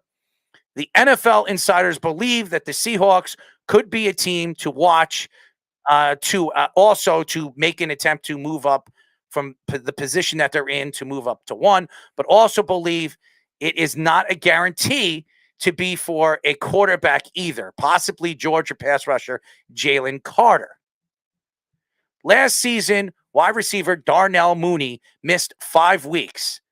Wide receiver Byron Pringle missed 6 weeks. Wide receiver Chase Claypool only played 7 games and missed 2. Tackle Tevin Jenkins missed 4 weeks. Center Cody Whitehair missed 5 weeks. I mean, how many people were healthy last year for the Chicago Bears? Justin Fields, if he actually threw the ball last year, could have thrown 4,000 yards. He had the ability to do that if he had the weapons on the field. He played with 4th and 5th string wide receivers last year because they couldn't stay healthy. Yeah, Mooney's their best receiver, and he's like a low end 2, and he's smaller too. So that's the best receiver you're dealing with. Yeah, running back, David Montgomery's pretty good, but he's not a pass catching guy, and he's going to be a free agent at the end of the year. I am not a Mel Kiper fan. Okay, no. I never liked Mel Kiper, but he said this about Fields. I am with Justin Fields all the way. I love the kid. Justin, to me, is going to be a great quarterback in this league. He already is showing signs of that. Surround him with better players, and he will take off. No question. So you're hearing it from, I guess you could say, specialty draft, professionals like Mel Kiper. And I am not a Mel Kiper fan. Like I said, I think the guy is crazy. He gets paid a lot of money to make his predictions, and his predictions are 90% wrong and 10% right. And he still has to retire because he was so high on Jimmy Clausen. Boy, oh boy. Chris Sims said on NBC Sports Chicago, "Are you kidding me?" That's what he says. Get the heck out of here. We are looking at one of the guys that might be one of the best running quarterbacks in history of football. You don't trade that away. He has a special elite attribute that you can build something special off of. And I agree with him. Lamar Jackson did it. When Lamar Jackson came into the league, everybody said he was not going to be successful coming from Louisville. Nobody. He was drafted the final pick of the 1st round. And honestly, as much as I love Josh Allen, Lamar Jackson's been the best quarterback in that class. He has been. Josh Allen never won an MVP. Lamar Jackson was the best quarterback in the league. What was it, his 2nd or 3rd year in the NFL? Every time he stayed healthy, he got his team in the playoffs in one of the hardest divisions of football. Cleveland, Cincinnati, Pittsburgh, and Baltimore. That has been one of the elite divisions in football for years. And playing a one-dimensional game, he has never really had a number one wide receiver. Never. And Lamar Jackson wins 10 games, 11 games, puts up the numbers. He doesn't have an agent, so he's his own agent. Obviously hasn't worked for him, but this offseason, he's going to make a lot of money. Justin Fields is a better player than Lamar Jackson. I believe Justin Fields will be an elite quarterback in this league. I'll say it again. When that draft was coming around the corner, before I made my educated guesses on who I thought was going to be the best quarterback in that class, I thought Justin Fields was the guy I wanted the Jets to draft. He was the guy. I think the Jets could run their offense through him even now with the weapons they have. Having a running quarterback that can do the things that he can do, he's almost unstoppable. If he learns how to throw the ball and be accurate, half accurate, and he throws 3,500 yards a season, he will be elite, top 3 quarterback in the NFL. If this kid could throw between 3,200 and 3,500 yards and run 600, 700, 800 yards, and the only reason why he was not one of those quarterbacks like Daniel Jones and Josh Allen and the quarterbacks that we spoke about this past year, the only reason why is because he was playing hurt. Yeah. As a result, had nowhere close to the passing yards. The guy could have probably run 1,000 yards this year. He had the 2 highest single game totals when it came to rushing yards, including the NFL Especially record fantasy against Miami, where he had 165, I think it was, rushing yards, which set a record broken by Cam Newton, who had 151. Keith said he's beat up from all the running. Yes, 100%. Yeah, and beat up from a terrible offensive line play. Yes. Get a good offensive line, guys that can, obviously be built in front of him, a wall. He will be unstoppable. Look what Baltimore did over the years before they decided to trade Brown to Kansas City, right? And the things that they did over the last couple of years. Baltimore had a good offensive line right in front of Lamar Jackson. They ran their offense through Lamar Jackson. They were unstoppable. Lamar Jackson was unstoppable. He was untouchable. This guy is better than that. Not only better, he's faster and bigger. Lamar Jackson is 215 pounds soaking wet. He's thin. He's skinny. This guy is 230 solid that could do that.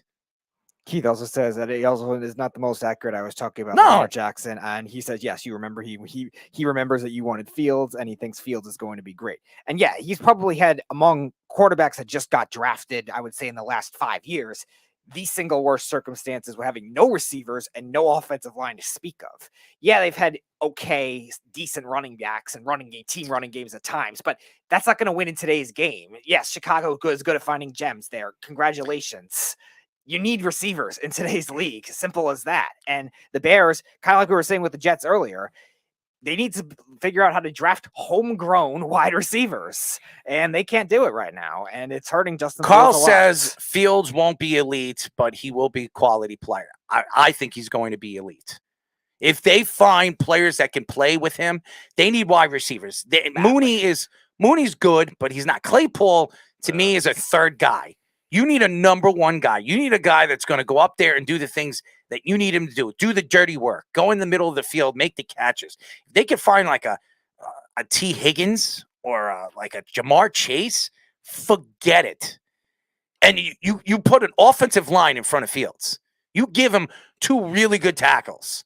You don't even need good guards because all you need is tackles that can run with him. Right. You just need solid guards. And the Bears are going to have $108 million in salary cap this offseason. You can get 2 receivers and you can get a good tackle with that. I don't know about the wide receivers because there's nobody really available unless they go after Hopkins. There'll be a lot of teams after Hopkins, and there are stories coming out. He's looking towards going to the NFC and staying in the NFC. Yeah, I could believe that. And I think the Bears, though, because they want to have a young core grow together with a young quarterback, they're going to probably pursue somebody like a Higgins, I would think. I think that when you look at where the Chicago Bears are and being that they're in a very weak division. And if Aaron Rodgers decides he's going to the AFC, which probably is going to happen, I mean, why couldn't the Chicago Bears? Justin Fields could turn out to be one of the best quarterbacks in the NFC. There's no Tom Brady anymore. There's no Aaron Rodgers if he goes to the AFC. Who do you have to compete with as a top elite quarterback in the NFC? Jalen Hurts? Yeah.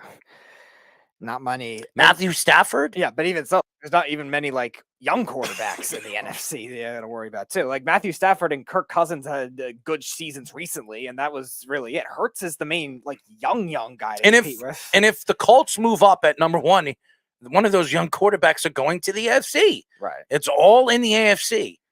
You don't have to contend with those guys over and over and over again. And especially in that division too. We don't know where the Lions are going, and Minnesota even too. Like Cousins will be there, but where do they go after that?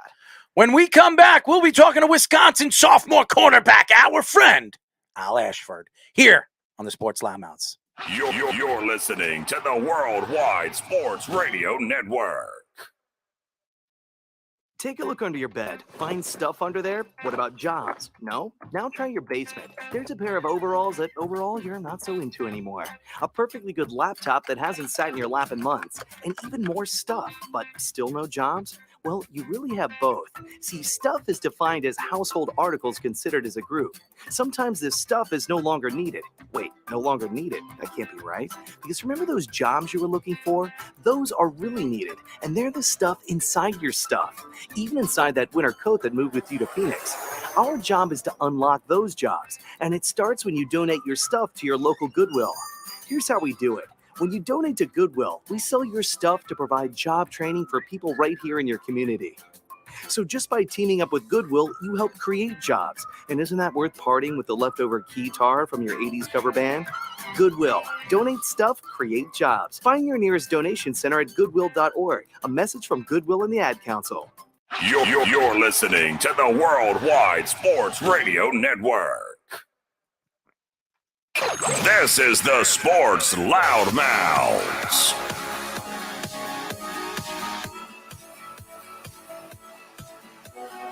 We are back, ladies and gentlemen. You are listening to the Sports Loudmouths. I'm your host, Errol Marks, my co-host, Speedy Petey. 631-672-3108 is the number to call. You can check us out by going to our website at www.worldwidesportsradio.com. Check out all our shows, which are live throughout the week, including our show, Sports Loudmouths, that airs every single Wednesdays at 7 p.m. and Thursdays at 9 p.m. I say this all the time. So if you guys don't like, some of the crazy, crappy shows that you hear on all different networks, well, you come over here. You move to the Worldwide Sports Radio Network and check out all our shows. They're great shows throughout the country, including some of the greatest guests. And a guest that I'm looking and have been looking forward to interviewing again, a very good friend of ours. He's been dealing with a lot of injuries, but we love him, and we're looking to get a chance to see him on the field this year.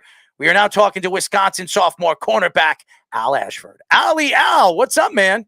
What's going on? How y'all doing? I like those glasses, man. Those shades. I like the shades. Yeah, man. Shoot, I pulled up in them to class. It was still light outside when I went. Got out of there, man. It was dark. I was just like chilling with them, man. Had a good day though, man. Can't complain. Those pretty penny over there, huh? Shoot, man. Shout out Sunglass Hut trying to hook the guys up this game days. We get hooked up, man, with the suits. They be trying to help guys out getting some shades. So they be throwing some good discounts, man. I'm loving it, man. I have the same glasses, by the way, just so you know. I could actually go over there and put them on, but I'll send you a picture of me wearing the same glasses as you. But I love you, man, but I don't like the hat. But that's okay. I like the hat. Hey, man, listen. I just want to talk about, I'm gonna rep how my team shocked the world, man. We did what everyone thought we weren't gonna do, and I just think that represents what we are as a team. But not only that, as a fan base, because I feel like, man, I took some adversity too, and I felt it with these guys, man. I know how it feels to be counted out and to make it happen, man. So shoot, we still got work to do, and we're gonna be somebody, man. I'm telling you, it's coming. Big Blue coming back. Well, look at that. Maybe you'll be a big blue guy in the very near future. Who No, knows? that'd be crazy, man. I wouldn't even know what to do with myself, man. You'd fall over and die. I know you. Don't worry. When you get drafted, you can replace Darnay Holmes, and are already. I'll take you as an upgrade. True, man. How are you and your family doing? I know you're a big family man. I see all the pictures that you post up on Instagram. How's your father doing? How's your mom doing? How's the fam? Man, we can't complain. We're blessed, man. My mom recently actually just got a new promotion. Good for her. She got a big director of diversity and inclusion job. So that's a big deal, man. Gonna be helping out the family so much more. And my dad's still working for the state of Colorado, doing his thing, working in communications, cellular communications. So he up on telephone poles and stuff, man. Oh man. And it's cold out there though, so he be calling me up from some high towers, telling me it's frozen up there. But tell him to stay safe. As long as he's not climbing a mountain doing electric stuff, you're probably good. Yeah. Shoot, man. Yeah, I have to have him send me some videos. He has to go on snowcats a lot of times up mountains. Oh, wow. To go work on, some 400, 500 foot towers up in the He's mountains. out of his mind. I'm not going him 4 or 5. Nah, yeah, Pops a wild one, man. I don't know. Ever since he got out the Marines, that dude gonna work an interesting job, man. Well, and he's doing well for you. He is a successful son doing what he's doing in Wisconsin. We are talking to Wisconsin sophomore cornerback Al Ashford. Al, you have a new coach over there, Luke Fickell, very well known, an Ohio State Buckeye, from heart. He decides to shift over there from Cincinnati and go over there and coach the Badgers. I am not a Badger guy, as everybody knows, but I love Luke Fickell. I really do. What was your thoughts when you heard that the Badgers were going to bring in Luke Fickell? Well, obviously change is always tough, man, especially being that Coach Chris and that staff had been here for so long, so being that, all the guys there got recruited by that staff, nobody really was kind of newer, like there was some young guys, but they still got recruited by that staff, so we all had a close connection to them. And it was real abrupt, we just kind of got alerted like, hey, Coach Fickell's the coach. Like we didn't even know, really anything. And shoot, man, to be honest with you, at first, obviously you're kind of upset and because you're not going to have that same connection with those coaches you had before. But then I started researching Coach Fickell, and I seen that video of him in Cincinnati's locker room doing pull-ups after they won. And I was like, man, I'll play for this dude. Shoot, I'm ready. So yeah, that's all it took to sell me, man. I think we're gonna be excellent, man. I love the way the coaches kind of have communicated what they want to do from the strength staff down. Man, yeah, it's a lot of locked in guys, man. Everybody real excited right now, man. So culture-wise with Coach Fickell so far, both with his personality and also the way he has run the team, how has it been different in comparison to Paul Chryst, who's a veteran guy? Being that it is still so kind of early, because a lot of the times the coaches have been on the road and it's really been us with the strength coaches more than the new coaching staff. I can't really speak to that part in terms of how different they are, but I can say, when you know someone like a Coach Chris for so long, it becomes so comfortable. Obviously when you only know somebody for a few months, like a month now or 2 months, you're not going to have that same kind of connection right away. It takes time, just like anything else. So. Al, you play the cornerback position, and Mr. Fickell developed arguably one of the best corners in the NFL right now in Sauce Gardner, a guy that really just spoke high of himself, was drafted by the Jets, yours truly team, and then just went out there and played this year and became elite cornerback in his first year. Now you have the same coach over there coaching you. Do you see yourself as another guy that can learn under one of the better coaches in the NCAA that could get you to the higher position that you want to play and maybe be an NFL cornerback in the future? Oh, definitely, man. Just seeing the fact that, a guy like Sauce Gardner, he wasn't a highly touted recruit. He was a guy that they recruited and they developed there at Cincinnati, So that being said, like me being a guy that, although, I was recruited to Wisconsin and I played under a different staff, I feel like I still had that same kind of openness and willingness to learn that, man, if they really give me that opportunity to learn from them, I think I can definitely do something real similar or even better, man. Just shoot, man, the intensity they bring to the table every day, from what I hear about strength and conditioning to, even how Coach Fickle carries himself. I think if I can get, some of that to rub off, man, I can mess around and really make something happen. I see how guys like Sauce Gardner, why they are the way they are, especially being developed under the tutelage of a guy like, Coach Fickle.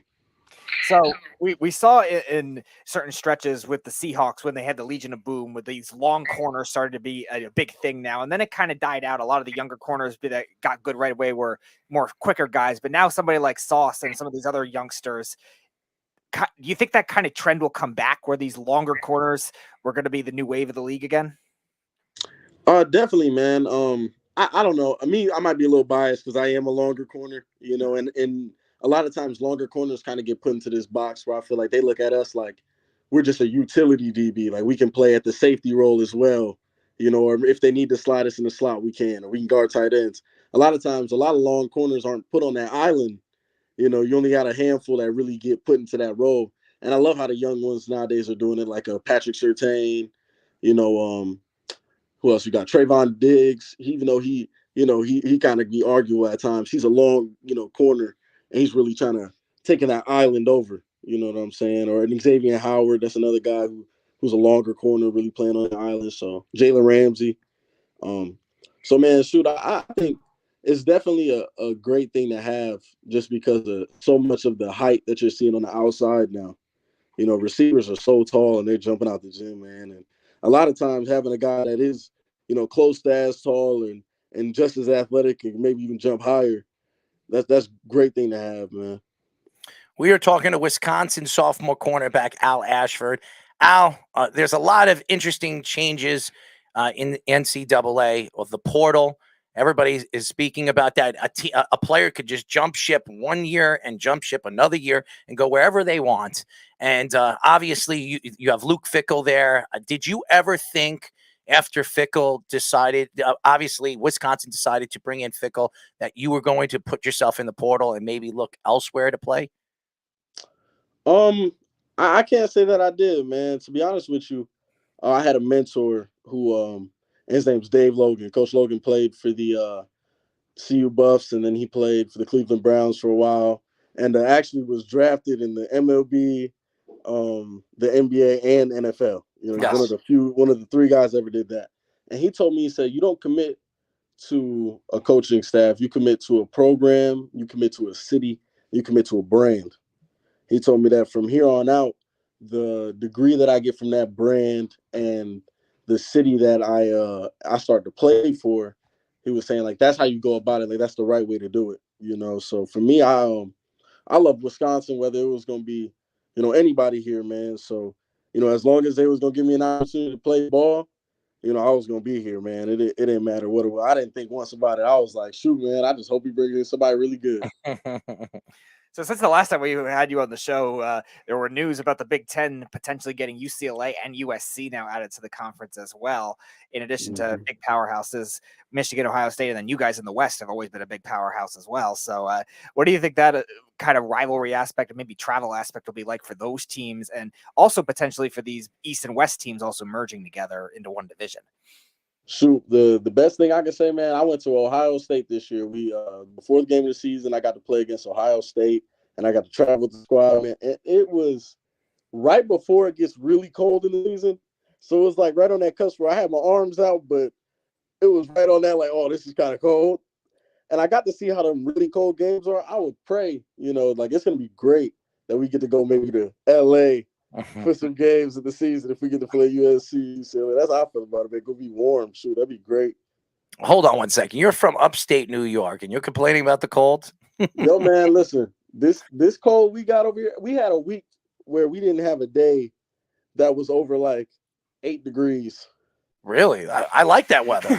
No, it was cool as long as you're not practicing outside. You know what I'm saying? Come on, Al. I would be out there with flip-flops, shorts, and a wife beater. You don't know me, man. Hey, that's what's up. Hey, more power to you, man. That's how some of our old linemen be. Them guys do that, man. I'm a guy that I'm gonna be layered up. I got you. We are talking to Wisconsin sophomore cornerback, our friend Al Ashford. Al, one of our fans have a question for you. Carl Falk from Tampa, Florida, asks him, Which is colder, Wisconsin or Colorado? Ooh. I would say actually Wisconsin gets less snow. Colorado gets a lot more snow. And I don't know if that's just because of the where it's at in the country and the mountains and all that, but I can say in terms of temperature, Wisconsin is significantly colder, at least from where I live in Colorado. But there are parts of Colorado I've been to up in the mountains where it's the coldest thing I've ever felt in my life. Like there was one time we went up on Pikes Peak, which is like 14,000 something feet. Man, I was up there. They have like a little railroad that takes you to the top of the peak. You get to look over. You're above the clouds, and it's amazing. It just was like in the negative degrees. It was so cold. Like I remember that being one of the coldest things I ever experienced going visiting that, man. So I don't know. There's parts of Colorado that's pretty cold, but I say from where I live, like in terms of Denver, Colorado, and where I went to high school at, compared to the University of Wisconsin, Wisconsin's definitely colder. No. So what is the coldest moment either on and off the field that you had in Wisconsin? And again, how does it compare to that? Oh, in Wisconsin, it would be we had a spring ball practice where it started raining, and then this random fog came in and froze everything. So your helmets, everybody's visors were completely frozen. We had to pop everybody's visors and stuff. And I remember I was wearing gloves, and I was great because they were still kind of dry. So my hands were cold, but they were still dry until I had a pass breakup where I dove and I slid. So my hands were like completely soaked and frozen, and they were cut, so they bleeding. I'm just sitting there just frozen, man. That was probably maybe my welcome to college football moment right there. I was like, man, I really love football because there's no other way I'd be out in this weather right here. Well, I'll tell you this: it's below, what is it? Almost below zero right now, and you're wearing sunglasses in the middle of the day. So there you go. Nah, it do be sunny though, man. I can't complain. Madison, it's definitely better than how it was back in Rochester in terms of sunny days, man. We get a lot more sunny days, so I love it, man. Maybe he's just rolling with the Corey Hart song. He wears his sunglasses at night. I wear my sunglasses at night. I could see you. I no question, Al. I could see you go to a club with the sunglasses and start pop lock and drop it. I just be chilling, man. You know, shoot, I was leaving. I went to the gym. I was driving, and it was just when like that sunlight, is coming down, and the sun's like pointing straight in. So I was wearing them, and then I ran in to hop in with you guys. So I just left them on. I was like, they'll think it's pretty cool. I don't wear shades too often. Absolutely, man. We had Jerry Mincy on, ex-NFL player, on last week, and he was wearing sunglasses and shades. And I was like, man, I mean, how much are those glasses over there? He's like, I can't tell you, but they're nice. I was like, okay, Jeremy. He's a producer now. He's retired. He had 7 years in the NFL, 8 years in the NFL, and fantastic people. We interview a lot of nice people, including you, who's been a friend of the show. We've seen you grow, and I want you to stay healthy, man. How is your health? I mean, obviously, you've had knee problems, you've had shoulder problems. Where are you at right now? Man, I'm close, man. I'm really I feel like finally getting to rebuild my foundation from a solid foundation, in terms of being an athlete. A lot of my injuries I've had were actually injuries that I kind of beat up over time. Like I had happened to me and I never really got it fixed, and I kept trying to push it and just being tough, like I didn't want to kind of sit myself down. That ended up hurting me kind of down the road. So I was able to learn from those experiences, and now I'm at a point where I've rehabbed, and I'm gonna continue to go hard in rehab, and I'm really rebuilding that foundation. So man, I think it's gonna be scary. They told me, shoot, man, I was still jumping a 39.5-inch vertical. I could still broad jump 10.5. And that was when they told me that in the left hip I had left hip surgery, that I only had about 30 to 40% like full function in my left leg. And I was still able to do all that stuff. So I was thinking in my head, shoot, man, after we got the surgery, I'm like, it's about to be scary if I get full, get close to full function. I just had left hip surgery too, my labrum. Same thing. Yes, sir. Oh man, what did they do? Arthroscopic? Yes, sir. Yes, sir. Yeah, man. And I couldn't walk for a month, man. I was on crutches for a month. That's horrible. Yeah, I was limping around here in the cold, man. The blessing was the team, the coaches and the player personnel people here. They flew my mom out. She was able to stay in my apartment with me. Help take care of me for a few days and just cook some meals, leave some stuff in the crock pot, man. And I got some great family. I got family in Chicago who drove down and visited me and dropped off plates of food, and they all be trying to feed me, so I appreciate it. I can't even making me jealous, man. Stop it. You're gonna make Errol come up God here. is crying good, now. To your man. 8-degree climate. I can't lie, damn man. you. For the things that happen, it's tough and injuries suck. Like me, I look at my career so far, and although I've thought of myself like I could really contribute to my team, for the last 2 years, I've only got to play 4 games. Right. And even in my 4 games, even when I just finally got to start showcasing my talent and was really starting to kind of pick it up, it got cut short. But I think, to whom much is given, much is earned. So like for me, I know I gotta work through it, and I know God's not gonna give me, nothing more than I can handle. So yeah, man, shoot, I'm just excited for what's gonna come in my future, man, and really excited for just what type of ball player I'm gonna be now that I ain't worried about nothing. Everything fixed now. Ain't nothing hurt me when I'm running around. So.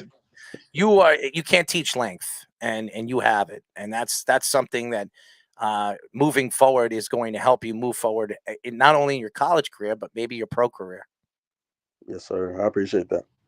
So another big thing with college football has been the NIL deals that have come in. Have you gotten any of those endorsements or offers so far with anything with NIL? And if so, yeah, I can't really disclose what brands because I haven't really I done understand anything that, yet. But there's a couple that really wanted to work with me, and even like guys on my team. And there was some team kind of collective deals that wanted to work with a lot of guys. And yeah, it hasn't been too big of an issue for me. Like I haven't really been too tapped in with NIL. To be honest with you, I've really been focused on just kind of learning about my finances in terms of, we get stipend checks each month. So I'm really learning about saving, and I've been really studying on investing and really getting into paying attention to my credit, man. I'm trying to be the first homeowner in my family, man. So I'm really trying to pay attention to that stuff and just learn about it, man. So that's really been my focus, man. I feel like NIL and all that stuff, it'll take care of itself. And if you ball, you get the call. So I rather ball out first. You tell him, man. You tell him. You ball out, man. You tell him. We had Tate Williams on yesterday, another guy that we interviewed since he came from high school, and he's a homeowner over there where he's playing. And heart of why Texas. Not? Why not? Why not? Our boy Al Ashford, a homeowner, a rich homeowner, hopefully playing for his New York Giants. As everybody knows, we are talking to Wisconsin sophomore cornerback Al Ashford. Al, I look at obviously everything that's going on. You have a quarterback that's from Long Island, okay? Speedy, please. You have a quarterback from Long Island. Jack Cohn, I'm sorry. Oh, Cohn, yeah, that's right. Jack Cohn, who played for Sayville. This guy was one of the best quarterbacks to come out of Long Island. Tell us a little bit about him, what you know about him, and his development as a quarterback over there in Wisconsin. Yeah, so Jack Cohn, me personally, I didn't get to actually practice or anything with Cohn because as soon as I came into college as an early enrollee, Cohn had just had his injury, and the COVID season was I want to say he was injured, and that's when Graham kind of got his shot. Mhm. And it was interesting, man, because I remember the year before when they went to that Rose Bowl and I was a commit, hearing all the stories about him, man. I heard he was a dog, man. He was a hard worker. And then when we played against him when he went to Notre Dame, he had a solid game until he got hurt. He wasn't bad at all. He's an athletic kid. He could take a hit. He definitely had a Big Ten arm for sure. A lot of them Big Ten quarterbacks can sling that thing. So yeah, man. Jack Cohn, I heard some great things about him, man. And then, it's tough, the reality of college football is, not everyone that, is a good guy or, that guys like is always going to stay with the same team, and that's just the reality of it. So, sucks that he had to go play for Notre Dame, but more, congrats to him that he did get to go play for Notre Dame and have that experience, man. And I don't even know what he's up to nowadays. He did commit to Wisconsin like you did, and obviously was there for a little bit, and then he decided to portal his way to Notre Dame. So that's why one of the guys asked me, ask him a little bit about if he knows a little bit about Jack Cohn. did he have the opportunity to obviously practice with him or play with him. So yeah, I got you. So another one of our fans, Carl, also asks, what did a player like Will Johnson from Michigan? I don't know if you've had any conversations with him. What does he need to do to go from great to elite? He asks. Will Johnson, that's the cornerback, I believe. Cornerback from Michigan. He says, yeah, he's a freshman. Yeah, I've watched some tape on him. He's a dog, man. I love his hands at the line. I like the way he plays with his feet. He you don't see him in trail technique a lot. You don't see him beat a lot. He's always pretty much in phase. He stays on top a lot. I love the way he plays aggressive at the point of contact. You see him try to attack at the ball. You see as soon as guys do catch the ball, he's grabbing them up. So, yeah, man. I mean, obviously that move from great to elite, I think even can come with just time, man. Like, I think of me as a freshman in college football compared to what I am now and how I've seen my game grow. I can only imagine what he sees for himself and continue to work hard like he probably has, what could be. So, yeah, man, he's a dog. Shoot, he's a heck of a player, man. As everybody knows, we are talking to Wisconsin sophomore cornerback Al Ashford. Last question from me, Al. Is there a particular player in the NFL right now that you have watched this past year and your game and what you're trying to build your game around that you can predict that people are going to see this year in 2023 that you're going to play like? That's a good question, man. To be honest with you, I think there's actually a couple players that I could kind of say parts of their game that I really think that will be shown during my game. I can't really pick player in particular just because I feel like I'm a little different, man. So to me, I love the way that Jalen Ramsey was attacking players at the line this year. He was pressing dudes. You see him making tackles. He was getting sacks. And I definitely think people are going to see that side of my game, that aggressive side.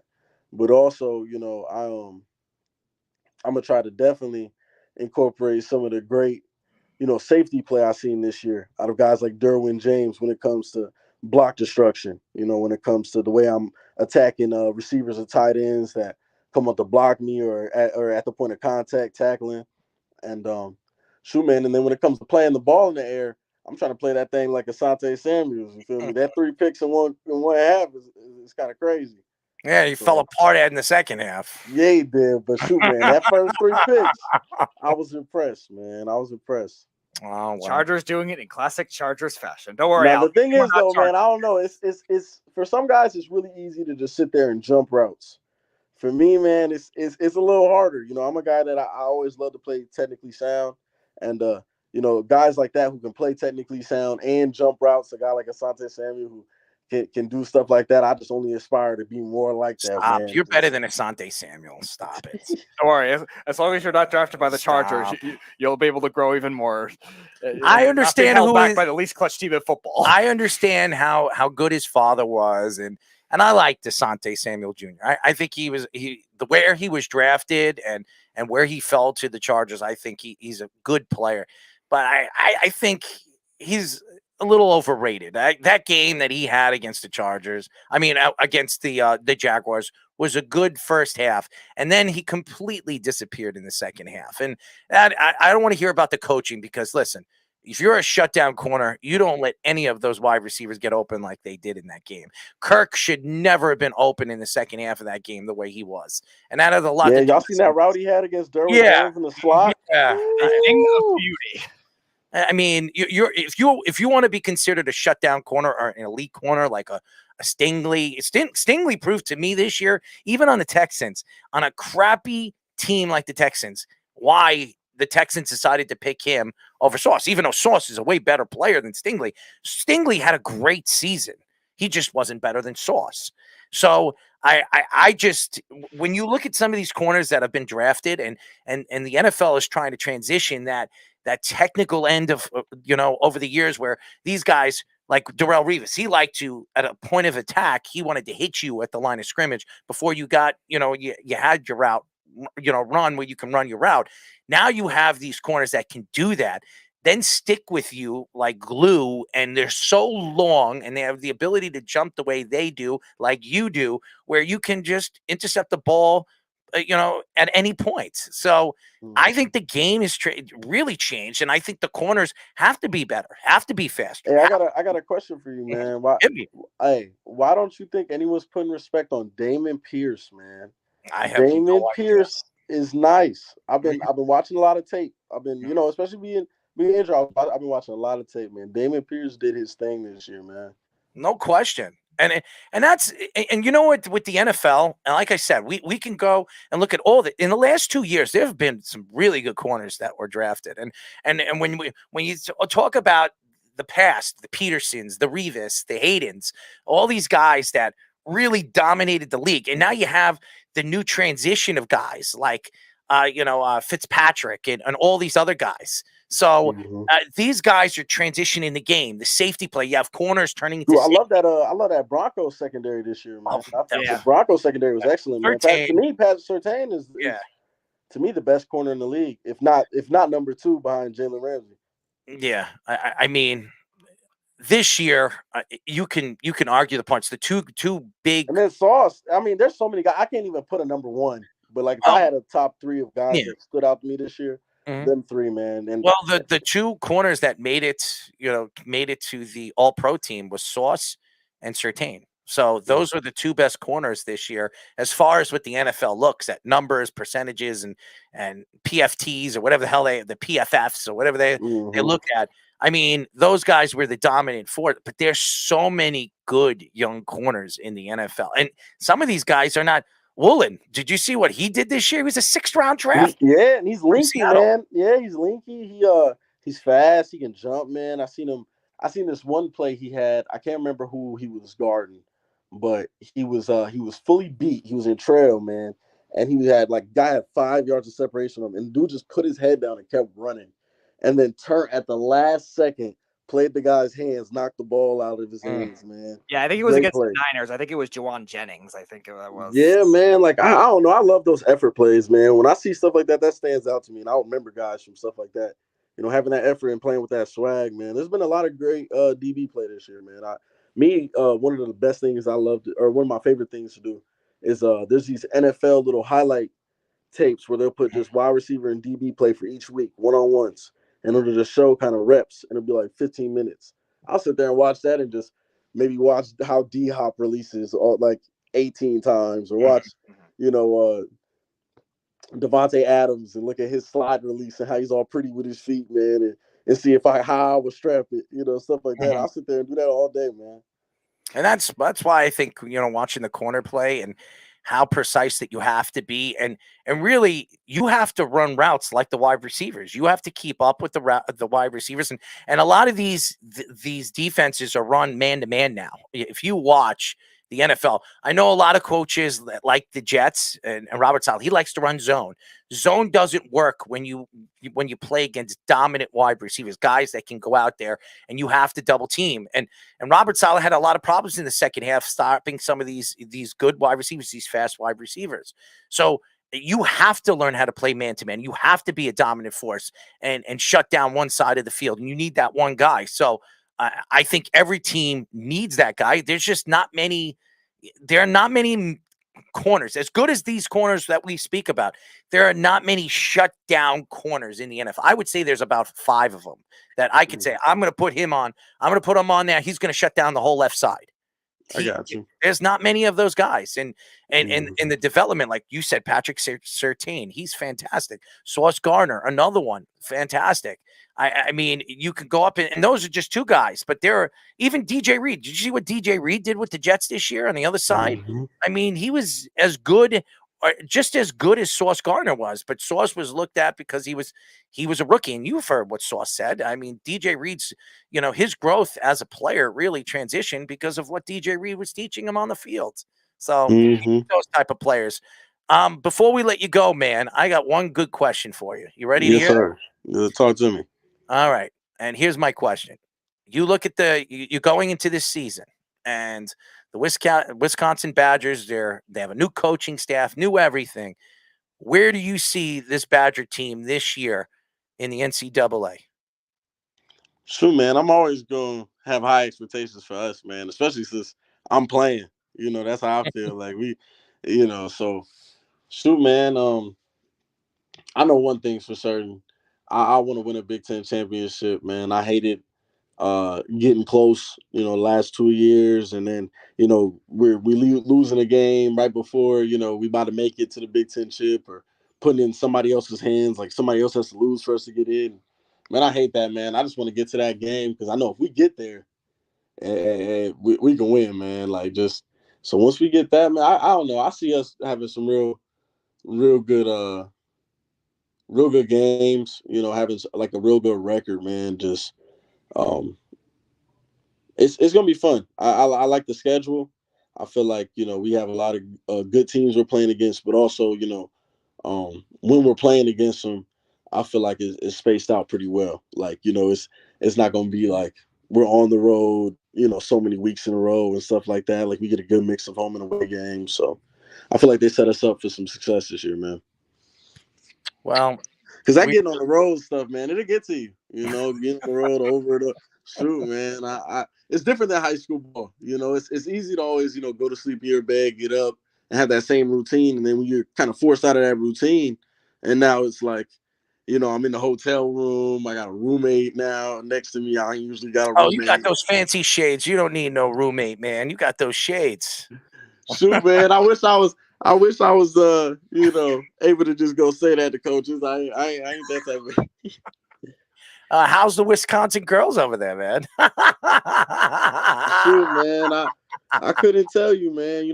I recently got a new car, man. I got a new vehicle. I was blessed to get got a Land Rover, man. Real excited about that. It's 2014.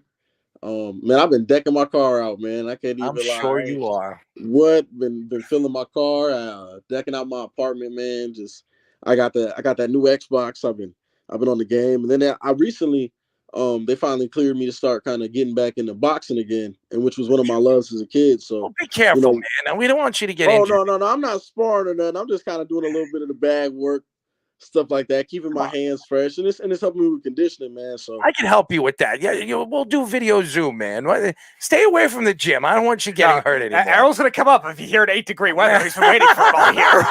Dude, I don't understand it. We're here in Long Island, and we're in the middle of the winter. It was Groundhog Day today, and we've had one day that was in the teens. One. Every other, like this past week. Last week, we had it was 50 degrees. It was 55 degrees in the wintertime, in the middle of the winter. To me, this global warming is killing us, man. It's killing us. People don't realize this is not good.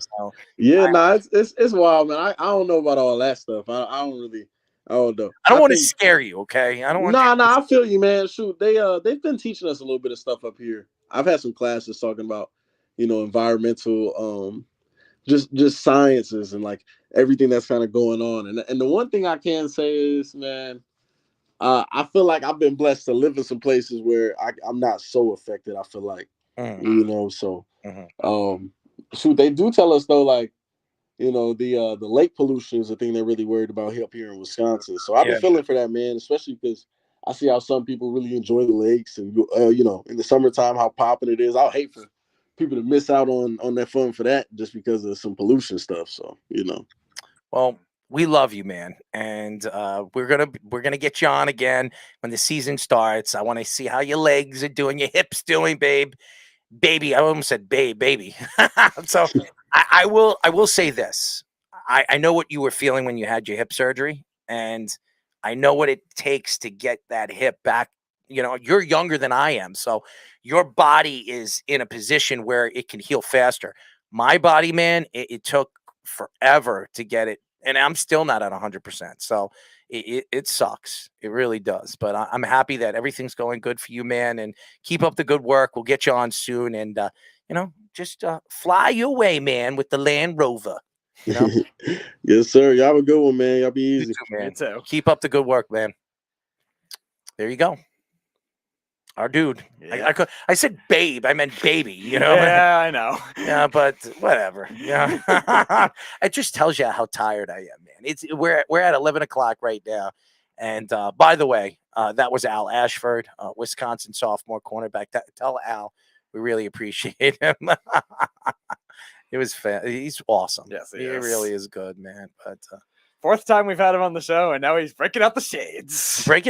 And finally he's going to get a chance to go out there and do what he does best. Yeah, he really. I'd love to see him play a full season. 'Cause he definitely has got the length. He's got the talent to be able to make it. I love that guy, man. Yeah, I do.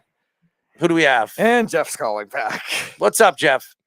What a good interview with Al Ashford. That was terrific. He was good, man. Yeah, he's an awesome guy. He's good. We always loved him having on the show. One thing really stood out to me about that interview, though. Did you notice when you asked him what the goal was, he said to win a Big Ten championship? Even players in the Big Ten know they can't take down the SEC. They know. That's their whole season. It's all our goal is the Big Ten championship, and if we do that, that's fine because the South dominates. Well, also it's the discrepancy of the East and the West too. I don't know when the last time the West has won in the Big Ten championship as a whole either. So if he can, Wisconsin got a real shot though. They finally got a quarterback. Yeah, They're they not do. messing around with those idiot Long Island kids, Jack Cohn. Jesus. And by the way, I knew he was playing for Notre Dame. Okay, he was in the same class as Jack Cohn, so I wanted to see if he had an opportunity to have a conversation with him because he didn't really play that long with Wisconsin. Then he portaled over there to Notre Dame. So, and I don't even think he's playing for Notre Dame anymore. No, I think he's on eligibility now. He's at XFL now. I know it's spelled differently, but what a perfect name for that kid, Cone, because that's what he is. I would rather have a traffic cone at quarterback than Jack Cone. That poor kid. You always rip it on people, man. You're just not a nice person. Have you seen him? He can't throw. He's got a worse arm than anyone I've ever seen play college football. Can't complete a pass. Can't complete a pass to save his life. Jeff, I think you just don't like him because he's from Long Island. He's from New York. No, that's not Just even imagine if he was a Michigan quarterback. That's not even it. Jack Cohn isn't even going to play this year. How's that for you? Well, I don't even think he's eligible anymore. I think he's he played 5 years already. I think he's now going to. I think he's put himself into the XFL. That's what I'm reading over here. Right. That's the dream of every college football player. When I get out of college, not the NFL, the dream, work for the Rock. Like that's how you know he's not going to be any good. He's not even going to be taken in the XFL. Dude stinks. I don't know if the XFL is ever going to last. I mean, the Rock took over the XFL. I mean, the CFL is doing very, very well in Canada. It's been That's doing an established league. I know. It's not a pipeline to. I got it. I got it. Yeah. None of these other leagues are going to work. They're all terrible. They're all terrible. I would agree with but you. I'm rooting for Ben. Let's go Wisconsin. I'd like to see Wisconsin take down the Big Ten title. It would be so lovely to watch Ben be able to rub it in Carl's face. That would be great. Well, he's doing it right now. Yes. You got to go on the feed. It's pretty funny, actually. No, Jeff's been commenting throughout the feed too. He's seen a lot of these Wisconsin, Michigan trash talk allegedly. It is pretty funny, actually. Yeah, Michigan could be good, man. They just gotta find a way to get the passing game going. They're just too one-dimensional. Yeah, if only they could get their own Mordecai. Yeah, well, maybe I don't know which one stuck around. Was it McCarthy or McNamara? I think it was McCarthy, right? McCarthy was the one last season. Yeah, and McNamara I think was like the backup forever. And they tried to transfer. Yeah, no, I know that now, but he was the one that was there forever as the backup, and then finally started randomly last year, and now McCarthy started this year and had his moments, but definitely not the way you would want to go with going forward. I'm just wondering if I should jump off the Georgia bandwagon this upcoming season. They got an easy schedule. I don't know if I can stick with Georgia this year. No, I think Georgia. Is it too good to be true, Jeff? You're saying the schedule's too easy. They don't have enough challenges. No, I'm actually thinking of jumping to the Tennessee bandwagon. Yeah, that could be. They had a nice progress year. They just fell apart towards the end of the year. I do like Nico. I've been reading that their quarterback's going to the draft this year, and before he got hurt, I think he had 27 touchdowns and 2 interceptions. No, that's what we were talking about a month ago when we were talking about the. They said that he could Heisman. They say that he could still be a first-round draft pick this year, coming back from the injury. That's what they're saying. I've been reading a lot of crazy things about this kid, and that there's no doubt in their mind that he might be a late first-round draft pick, but he could be absolutely drafted in the first round. That's what they're saying. So we'll see. I'm not buying it. I'm not buying any of the hype. Hendon Hooker stinks. Nico, he's the wave of the future. The wave of the future, Nico. There you go. And it would be nice to torture Carl with a new team. So, like, I'm kind of rooting for Tennessee to hope they get in there, and then Josh Heupel stuffs Michigan. Of course. Anything to hurt somebody. This guy, from the Elmer Fudd situation to whoa, I'm not the one bringing it up. All right. I brought it up. I shouldn't have brought it up, but Carl, I wasn't downplaying McCarthy in comparison to the other Michigan quarterbacks. I'm saying they still need a more consistent passing attack. McCarthy did well considering the circumstances, but I don't. Again, is he really going to develop into that elite prospect you would want as a quarterback to take us to that next level? Because if they can win it in the Big Ten with everything else they have, and just get the quarterback to at least that good standard, they could definitely go places if they can keep everything else, though. I mean, is it relatively remarkable that as good of an NFL quarterback as Jim Harbaugh was, and he was pretty good, he's equally as horrible at developing college quarterbacks? I'm still surprised that he couldn't get Shea Patterson going. He was looking really good at Ole Miss. And you're right. You're right, Jeff. But look at the running backs that have come out of obviously Michigan. A lot of good running backs. Yeah, he has. But that's all he does. That's all he does is run the football, and it's to the detriment of the football team because you've seen it now in every big game. When they've had to pass the football, they stink. Right? If their passing game wasn't terrible, they probably beat TCU, but instead they threw 2 pick sixes. Thanks for coming. Yeah, I agree with you. And I think the college game has changed. Obviously, Jim Harbaugh going to college from the NFL and from San Francisco and going to college, everybody thought he was going to bring the NFL game. And he's transitioned his way of teaching football to college football. I thought he was going to bring the NFL game. A lot of coaches do that. And Chip Kelly tried to bring the NCAA game, the college game, to the NFL. It didn't work. Right. It usually doesn't. I thought Jim was going to take the NFL game to college, which I've seen it work before. And instead he changed his game, his way of playing the game to a college game. And I think that's affected Jim Harbaugh. I really have seen that. Even though his team in the back-to-back years have gone into the Final Four, I still think Jim Harbaugh needs to transition the way he coaches back to the way he coached in the NFL. Well, you have to remember, too, the 2014 49ers fallout was just really ugly all at once. And I think Harbaugh... But that's his stay. That's what he does. And Jim Harbaugh was successful as an NFL coach. Why did he change the way he coaches to go to play to go to college football? I think that's why Michigan wanted to bring him in. Well, I think maybe what he was trying worked with college kids and not as much with the pros that are more seasoned and more used to that kind of thing. And that's why a lot of the players that they had trouble with in 2014 were veteran guys. Meanwhile, 2015, he had all these different recruiting tactics, very creative. He was hands-on with all the players, and he was having fun with them a lot of the time, and everybody embraced it with Michigan. And again, it didn't win right away. He still had a lot of years. He's not winning. I mean, he hasn't won a national championship. He's been there, 5-6 years already? He hasn't won a national championship. He promised a national championship. And no, he won't. Because if he just took his NFL style of game to college football, I think maybe he would have. I don't understand why he changed everything when he went to coach college football. Well, a lot of that's dictated by personnel. I understand. You're turning over the team, and when he took over that team, running the ball was the only way to make them fairly competitive. It feels like he's forgotten about the passing game. Even what he did with Colin Kaepernick, if everybody remembers, Colin Kaepernick was a running quarterback, transitioned into a running, throwing quarterback.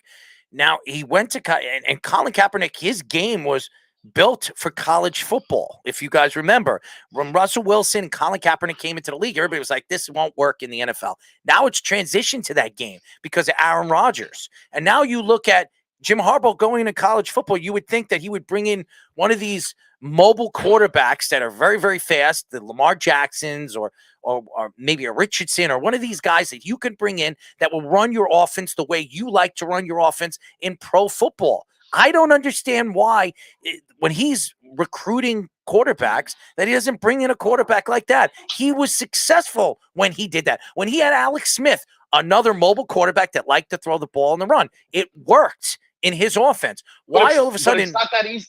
But it's not that easy though, because you're saying, oh, he should just bring in a quarterback. But the problem is kids have a choice and they're choosing to go to schools. Like the level he's on, he's in the running for 5-star recruits, right? Like he's in line for the big dudes. But all the big dudes are choosing to go to schools that have a Alabama, Georgia, got it. No, just a better track record of getting to the NFL. That just happens to also be the USCs, the Alabamas, the Georgias, like places like Oklahoma, that. Michigan, right? Oklahoma.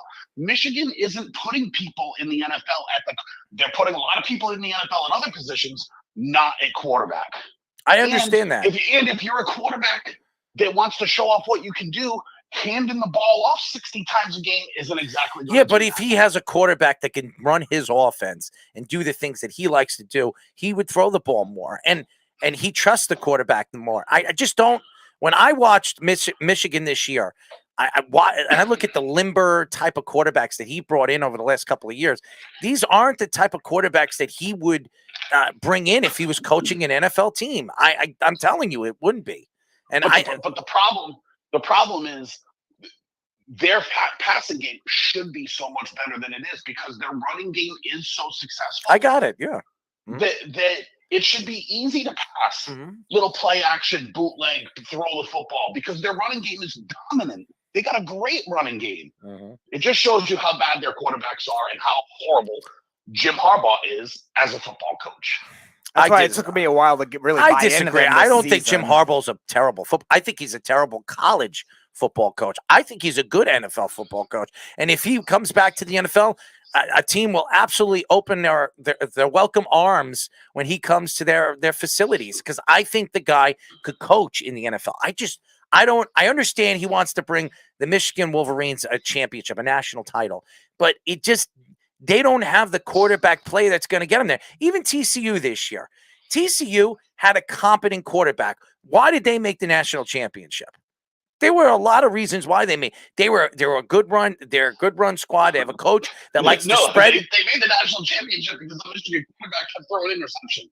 That and they had a lot of wide receivers. They used the spread offense, a college style of game, and it worked. They had one wide receiver. One. That's all they had. One star wide receiver. I'm talking when they ran their offense, they spread out their offense. They had 4 wide receivers. You know, they used the running backs as wide receivers in certain games. That's what he spread out the offense. And that's the problem with Jim Harbaugh. You don't change what works for you. And I say that about coaches. It doesn't matter where you go, what you do. Bill O'Brien, he went to Alabama. Did he change the way he ran his offense? He didn't. He ran his offense. And that's why would you change your offense when you go to college football? It doesn't work. It doesn't. But again, you try to change who you are. But it's easy not to change your offense if you're Bill O'Brien because all of those kids are 5-star kids.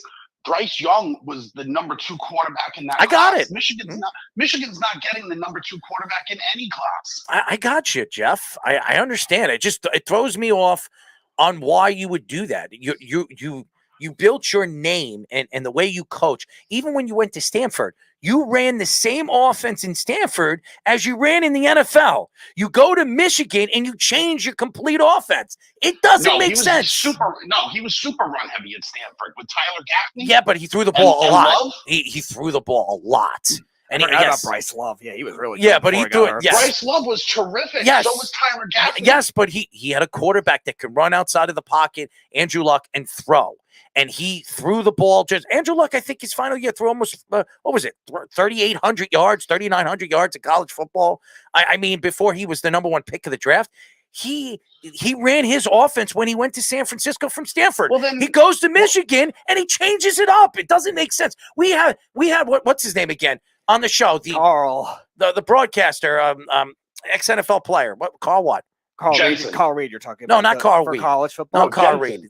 Jansen. Oh, John Jansen. Yeah, That's right, we had Jansen on the show. You're welcome. Yeah, thank you, Jeff. Because Jeff remembers all the Michigan guys. my producer doesn't remember I names. definitely know all the Michigan people because they're all lunatics. My producer doesn't know the names, but whatever. But Jansen has been on the show, and he even said it on the show. I remember him saying it. He said that when Harbaugh came to the Wolverines, he changed the way he coached. And it doesn't work. Go ask Pat Riley. And I know this is basketball. Did Pat Riley change when he went from the LA Lakers, or when he went from college basketball to the LA Lakers and then the Knicks and then Miami? He didn't. He ran his offense. Phil Jackson, did he ever take it? I don't want to run the triangle offense anymore. When I went from the Chicago Bulls to the LA Lakers, he ran his offense.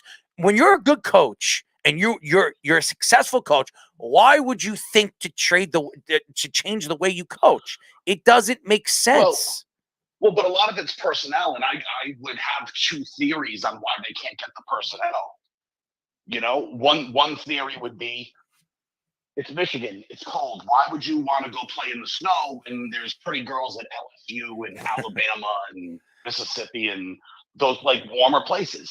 Or the other theory, and the one I more subscribe to, is that Michigan's just a dog shit school that no one wants to go to. Andrew Luck's last year, 2010, with Jim Harbaugh, 32 touchdowns, 8 interceptions through 3,380 passing yards, 70.7 completion percentage. Exactly. And then he went to the NFL after that. He took over for San Francisco, and he ran that same offense in Stanford that worked over there. And he had Alex Smith, and then he transitioned into Colin Kaepernick. And then he decides, obviously, as the San Francisco 49ers lost Patrick Willis, he retired, Pauline retired, all these guys retired and left. He decided to pick up and go to the Wolverines and then change everything around. And again, Jeff, you're absolutely right. All those different things that you said, I understand that. But as a coach, as a successful coach that it's worked in so many different levels, why would you decide to change it? It doesn't make sense. And if I sat down with Jim Harbaugh and the guy, he could be nasty sometimes, I would ask him that. I've watched you coach in Stanford. I watched you coach in San Francisco. It was successful. You went to the Super Bowl and you almost won the Super Bowl. You went one play away with Colin Kaepernick to win the Super Bowl. And then you say, you know what? I'm going to the Michigan Wolverines, my alma mater, my former school, and then decide. Say alma mater. Alma mater. I just said it. I decided to go to my former school and try to win a championship, the same school that my father coached at. And you know what? He hasn't done it. And that because he couldn't do the right thing for that particular school, because he's trying to change the wheel, and it doesn't work. It doesn't work in college football. It doesn't. I think he should have brought the NFL style of football to Michigan, and maybe he would have won the national championship. I think he should have won the national championship last year. I just think it's personnel based. All his best players have been running backs, and he's just putting the ball in the hands of his best players. Keith says it is a running conference. Carl said, meanwhile, not one touchdown in the East-West Shrine game. It's a running conference. It's a running conference. Terrific. Who's owned that conference for the last decade? Who's owned the conference for the last decade? Ohio State. Right. You think Ohio State's running the football? They put 1,000 quarterbacks in the league because they spread it out and they toss it around the park. And it's not a running receivers conference. are really good too. Right. It's a passing conference. Maybe the dog shit schools only run the football, like the Northwesterns and the Iowas. The successful teams, they throw the football. Keith also says he's too much of a control freak. I don't think he'll ever win a Super Bowl, and Harbaugh sucks. I disagree. Oh, now I have to like Keith. He agrees. Harbaugh sucks. I disagree. I think Harbaugh's a good coach, and I think when he comes back to the NFL, he'll win a championship. I do. If he was all that good of a coach, why can't he get a passing? Dude, not to beat a dead horse here, but when they had to throw against Georgia, could they throw against Georgia? No. That's a terrible team. When they had to throw against TCU, could they? Yeah, they had some success, but the kid was also throwing a ton of interceptions. Right. Well, they laid up a lousy goose egg in that TCU game because they were a better team than TCU. And they just, in the first half, for whatever reason, the mistakes that their quarterback made in the first half was absolutely horrendous. Some of the play calls, too, were just It really was weird. Absolutely horrendous. Michigan had so much self-inflicted stuff in that And their game. defense, elite defense, one of the best defenses in the country. What the heck were they doing in the second quarter? It was like they were playing Olay. TCU was a bull, and they were just like the guy holding up the red sheets. Go ahead, there it is. Come and get it. It just I mean, I think that you're really not giving enough credit to what was a really good TCU team this year. TCU. One stopping defense. I'm not taking shots at TCU. They deserve to be where they were. Actually, it would have been a better game, Michigan and Georgia. I know Georgia would have still romped them, but it would have been a better game, a more interesting game. That game against TCU was just a joke. I mean, it would have been better for me personally. I know, because you would have laughed and You attacked call. I understand. You would have had 8 different comments. Georgia scored again. I mean, Georgia was just. I'm surprised you didn't do more after that game. I'm surprised you didn't do more. TCU scored again against Michigan. No, because here's the thing. I actually really like Carl. He's a good person. He's a good human. And I feel a little guilty sometimes bashing Michigan, but it's the truth what I'm saying. They just can't throw the football. No, they can't. And that has a lot to do with Jim Harbaugh deciding to change the way he coaches, going from the NFL to the NCAA. I don't understand it. I don't understand it. And that would be my attack to Jim if I was sitting here right now. I'd be like, you ran this offense for years from Stanford to the NFL, and you decide to change it all around when you went to Michigan. For what reason? What was it? You coached in Stanford, okay? The Wolverines are a more known collegiate college football school. How come you decide when you go to your former school, your father's school, where you decided, hey, you know what? I'm just going to change it all up. It doesn't make sense. And that is why I think Jim Harbaugh's an idiot. It doesn't make sense. Why would you change something what has worked everywhere you've gone? That's all I'm saying. He's dog shit. I guess so. If that's what you want. I mean, at the end of the day, that's what it is. Like, he's just an idiot. Like, you got to get, because here's the other thing. They also don't throw the ball because they don't have any wide receivers. No, they don't. Their best wide receiver last year ended up being their best defensive player this year. In Mike Sanders still. Yes.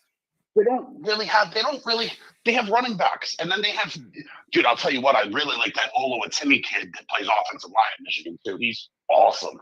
But that's all they have is offensive linemen and running backs. And they have no other skill position. Yeah. I got it. I mean, they're kind of stuck. Like, they're a slightly better version of what Iowa was. Can you imagine how good Iowa would have been if Spencer Petras wasn't dog shit? Yes. Yeah, that was a bad experience for them. Their defense allowed like 10 points a game. Yeah, they were, I think, the number 2 ranked defense that year in all of college football. It was unbelievable. And Spencer Petras is just the biggest bag of dog shit. No, and that's how they lost. Favorite word. Like if they actually had a competent person able to throw the football, Michigan would have been the second best team. Iowa would have been the best team. Carl says, and now Iowa ironically has Cade McNamara. Oh yeah, that's Iowa Michigan transfer portal of. Dude, I don't. Cade McNamara is going to be a star at Iowa because anyone on Speedy, you're better than Spencer Petras. Wow, I don't know if I would go that far, but okay. my homeboy Fudd could throw it better than Spencer Petras. Anyone's better, dude. When your team is only allowing 10 points a game and all you can do is kick one field goal a game, dude, they scored. The opening game? Did they beat South Dakota 6-3? Yeah, it was something like that. I remember that game. They almost lost that one right at the You're end, playing, I think it was. You're playing South Dakota and you muster 2 field goals? And what was it? What was it? 2017. They I think they lost to North Dakota State. I know they're an FCS powerhouse, but still, it's an FCS team. Yeah, and look, South Dakota was FCS champions this year, so they were still a good team. But yeah, still, come on, yeah, 6 really, points, right? But their defense was dominant. Yep, dominant. Cade McNamara's going to be a force in Iowa. Carl says Iowa's offense in football back 20 years. Jack Harbaugh coached at Michigan. They had 3 games where they only had field goals. I guess referring to Iowa this year. Yeah, that's pretty bad. Right, but think about this. Now that they have Cade McNamara, they actually could be, because you can't get more inept than Spencer Petras. And if their defense still kind of holds up, they're going to be a contender. There's a lot of schools that are going to be contenders this year, but again, they really are. They have to go through Georgia, and Georgia with their schedule, like you guys said, they're going to be a Final Four team. Alabama will be good this year too. They had a very good recruiting class. And there's only 6 schools that legitimately have of course. A chance to win. And I think Oklahoma, not Oklahoma, USC is going to have another chance to make it to that Final Four. I think they will. Hell no. Hell no. Okay. Hell no. They have to learn how to tackle. Dude, they're the polar opposite of Iowa. They're all offense and no. Dude, they just got body bagged by Tulane. Yes, they did. Dude, USC was up, and I'm going to tell you this because I bet on the game and I can tell you. USC was up 15 points with 3 minutes left, and they lost. They allowed 2 touchdowns and a safety in 3 minutes. Wow. I understand that. And they're more Lincoln Riley's known for his obviously his offense, not his defense, but they have a superstar quarterback that's probably going to be the #1 pick next year. So yeah, he's terrific. But just when you think USC, just think Oklahoma. And all the years that Oklahoma, they would score a lot of points. And then when they would play a good team, they get steamrolled. They got to hope for the transfer portal to get any level of defense because they brought back the same defensive coordinator and Alex Grinch. Good luck. I like that last name. Yeah, he's the Grinch who stole good defense. I like to shit on Michigan because it's easy and it's fun, right? Like that is what it is. But truth be told, those 2 semifinal games were the best 2 semifinal games we've seen in 10 years, probably. Yeah, they were. Right? Yeah. Right? Like anytime a Lincoln Riley school was in the semifinal, they got, Baker Mayfield 54-21 blowouts, yeah. Yeah, he was done by halftime. Kyler Murray. Right, the only one was close. That was the one Oklahoma-Georgia one that went to overtime. That was the only one that was close in 2017. And since then, all just that's the one position. Blowouts. That's the one position that really stands out for Lincoln Riley. He's a lot of quarterbacks that go through Lincoln Riley make it to the NFL and are successful. So most notably Oklahoma quarterback Jalen Hurts. Yes, that's right. Oklahoma. He's so stupid. You're such a dope. You really are. Carl says Georgia, Alabama, Ohio State, Michigan, Final Four this year. Don't sleep on Tennessee. Nico is coming. Nico is coming. Nico. Okay. Jeff. You wait till you see this kid. He's gonna all he's gonna do is throw screen passes and run around like a maniac. It's gonna be wild, especially with a Josh Heupel offense. It's gonna be wild, and they're gonna body bag Alabama again. And it's gonna be great. Well, his favorite is banana. I haven't heard Banana Land yet. No, he hasn't used that in years. I haven't heard Banana Land. There hasn't been anything crazy. When things get really crazy, it's Banana Land. That's one of the best. We haven't seen something too crazy, right? Nothing too crazy. I mean, Cowboys losing, that's expected. That's not.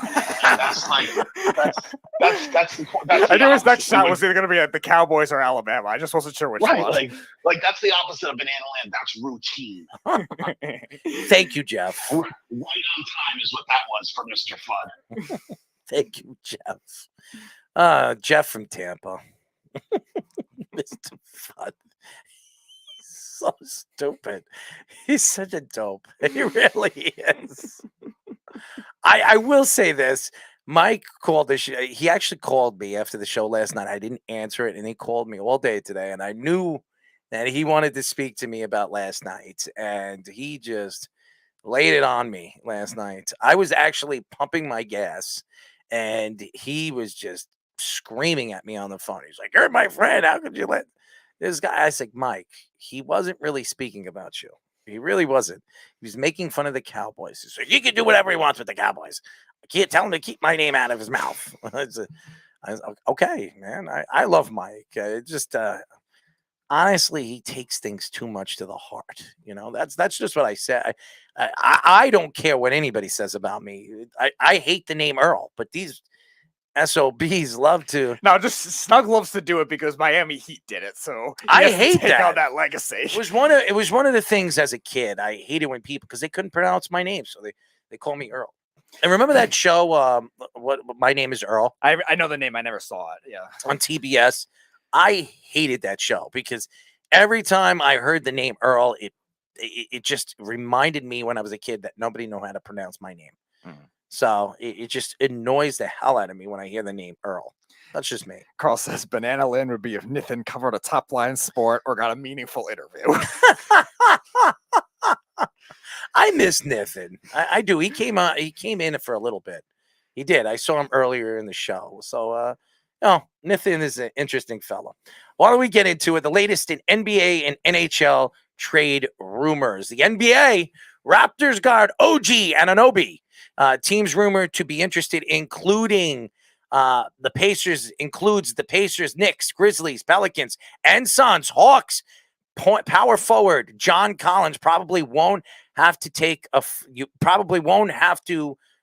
Hawks might not have to.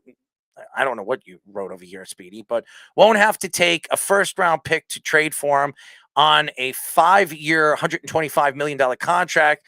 Teams interested includes the Jazz, Rockets, Celtics, Kings, Pistons, and Timberwolves. Hawks forward Bogdanovich. I got it. Pretty much locked in to be traded. Half the league is very interested in him. He's a three-point shooter, a three-point specialist.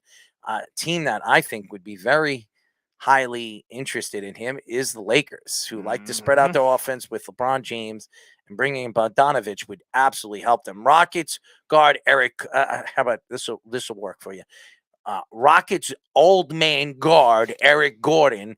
The Lakers, Bucks, Suns, and Knicks, I do not want him, have expressed interest for $12.2 million contract, hits this year, $20 million next year. Pacers guard Buddy Hield, who I really do like. Yeah, Lakers remain favorites for him, but the Knicks, Raptors, Suns are also interested in Hield. He makes $21.2 million this season, $19.3 million next season. Wizards forward Kyle Kuzma. Wizards say they are most likely not to trade him, but if they do, the Mavericks are the favorites of getting him, followed by the Suns and the Nets. How the hell are the Nets going to get him? Who are they going to trade for him? They have no first-round draft picks. Does anybody remember that? They have nothing. So how are they going to get him? How are they favorites or one of the favorites of getting him? It doesn't make any sense. Hornets point guard Terry Rozier could spawn a bigger interest later at the trade deadline. Only known teams rumored now are the Jazz, due to Danny Ainge connection, and the Suns. Lakers say they might consider him as a piece of a potential deal for Russell Westbrook contract, which the Hornets would then buy out. Russell Westbrook is somebody the Lakers will try to move, but his $47.1 million cap hit will make it hard.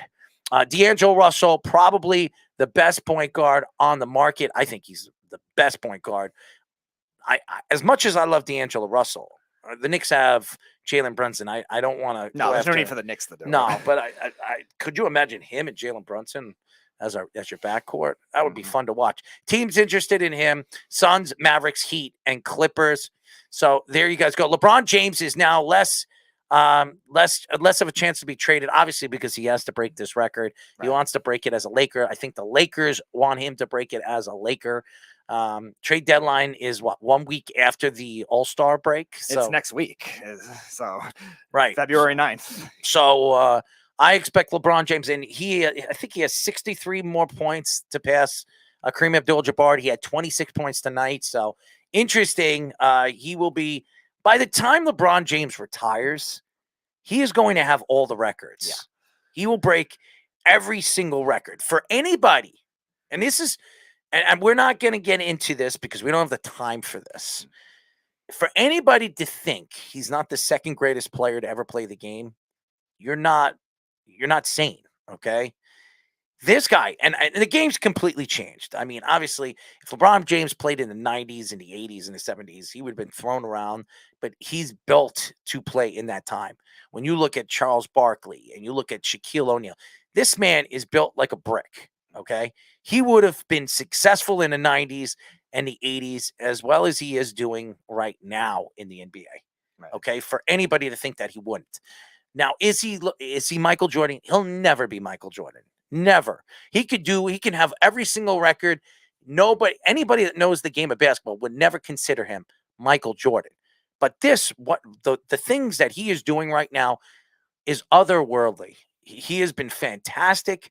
And like I said, when all's said and done, when LeBron James decides to hang up his sneakers, he will be looked at as the second greatest basketball player ever. Not Kobe Bryant. Okay, for all you Kobe fans that think that Kobe was better than LeBron James, which Kobe didn't think he was better than LeBron James. Come on. Kobe never thought he was better than LeBron James.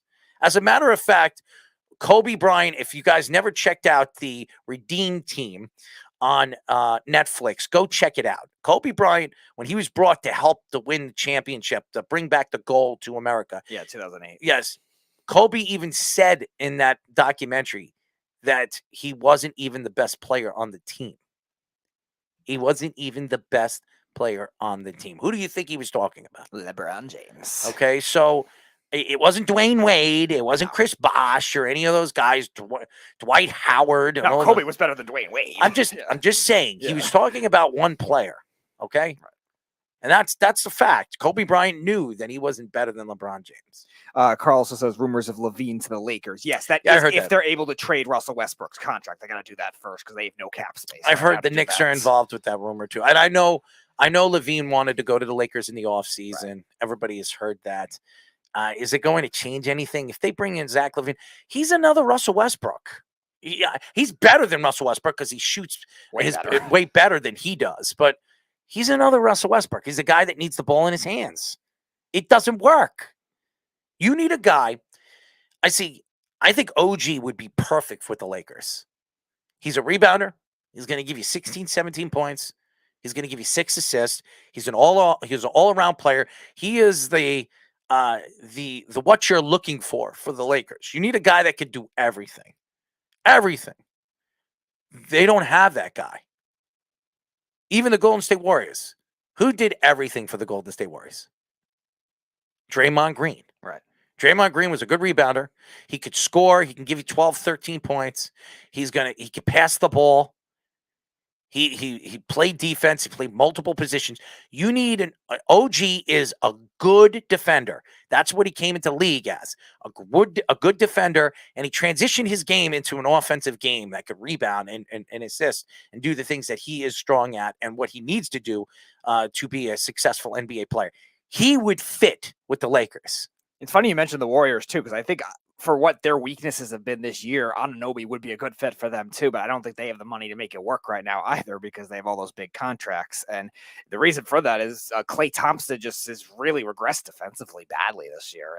And again, he's getting paid all that money and it's just really hurt them right now. I think when you look at the NBA and some of these players that we've heard that are going to be available in the offseason, I mean, at the trade deadline and in the offseason, you wonder going into the offseason if you're going to see a huge transition from the, obviously the East to the West now, because over the years, the West was always the strongest division. Now it's transitioning to be the East. There's better Eastern Conference teams. Right. The West is more top heavy with Denver And now It's really Denver and Memphis. excuse me, and Michigan, Memphis, and all those teams. And then I think 3 through like 13 is like all separated by 6 games right now. Like even the Lakers, who a lot of people 2 weeks ago thought were like dead in the water, are now back in a play-in spot right now. Like that's how mediocre it's been, because New Orleans, who was good at the beginning of the season, falling apart, and a lot of the teams that were expected at bigger expectations, like the Suns and the Warriors, have underperformed this year in the West. No question. And a big win for the Knicks tonight,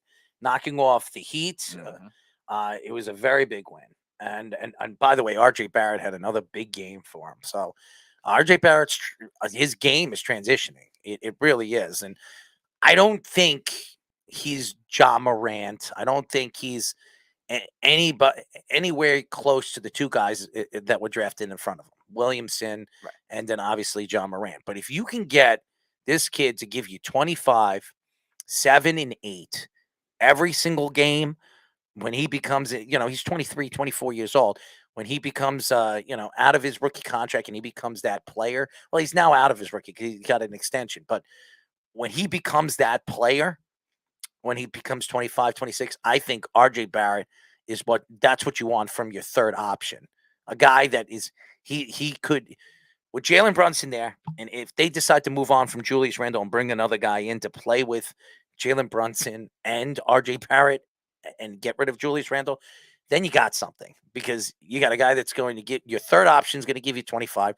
Jalen Brunson's going to give you 25, 30. And then you bring in another guy that can give you 25, 30. That's about 70 points for 3 guys. And then you have a decent bench that's going to give you 30, 40 points a game. That's 110 points. If you're scoring 110 points every single game and playing dominant defense, you could win 50, 60 games. So the Knicks have to look at like a Zach LaVine or whoever becomes available at the trade deadline. OG Anunoby is not a guy that I want. No. Because I don't think he's a third option. I don't think he's a second option. If you want to bring him as a fourth option with Julius Randle, but if you're going to depend that Julius Randle is going to be your number 1 option, you're never going to win.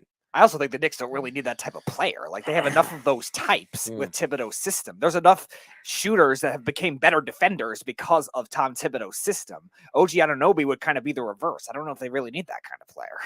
NHL trade rumors, Timo Meier is now a top option on the trade market with Bo Horvat now that Bo Horvat was sent to the New York Islanders. The Devils remain the favorites, but the Rangers, Red Wings, Capitals, and Sabres are also remained interested in that. Obviously, Vladimir Tarasenko, his name has been brought up for the last 2 years at the trade deadline. Rumors are heating back up as the Blues are in a slump that the Devils Flames are the favorites to get him. NHL Network's Mike Rupp believes that the Rangers should pursue Tarasenko. Coyotes defenseman Jacob Chychrun. By the way, I've followed Chychrun since he's come into the league. He's 24 years old. He's a guy that the Islanders have been gunning for. Offensive defense would be perfect for them. Has remaining years. Has remaining years of his contract, 4 million, 4.4 million, and 6 million for the next 2 years.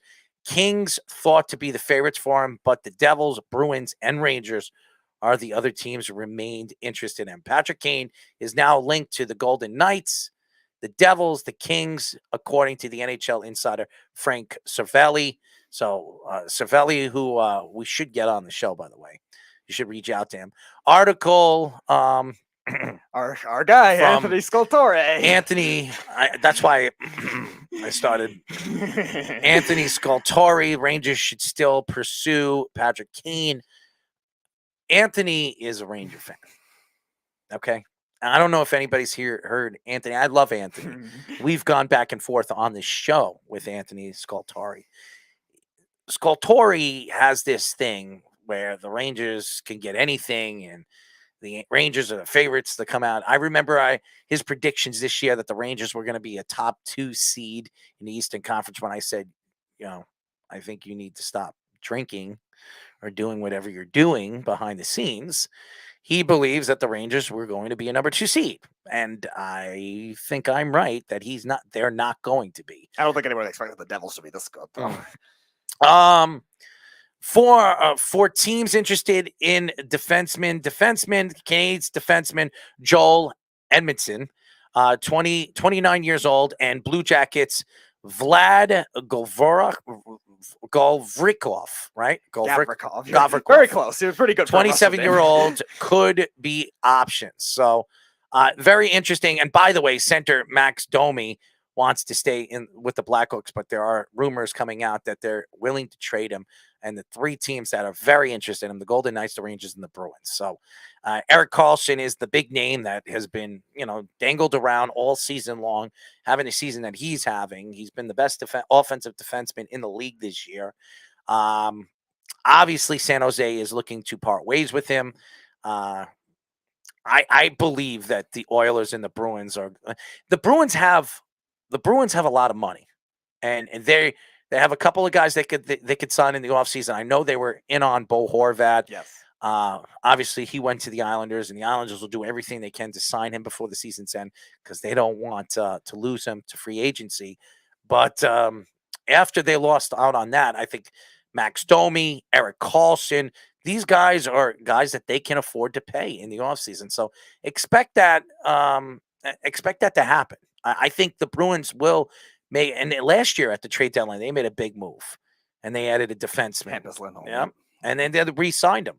So they're, the Bruins really built this team and this squad really through, obviously some veterans that they've brought in and some of the young talent that they've brought in from their farm system. And now they're not only an elite team, they're the best team in the NHL. So they're on a fastest team to 80 points, and they've been fantastic in the modern era. It hasn't even been close. Yeah. Okay, I mean, even the good teams that they've played against, they've blown them out. The game that they had against Edmonton this year, I think they beat them like 7-1.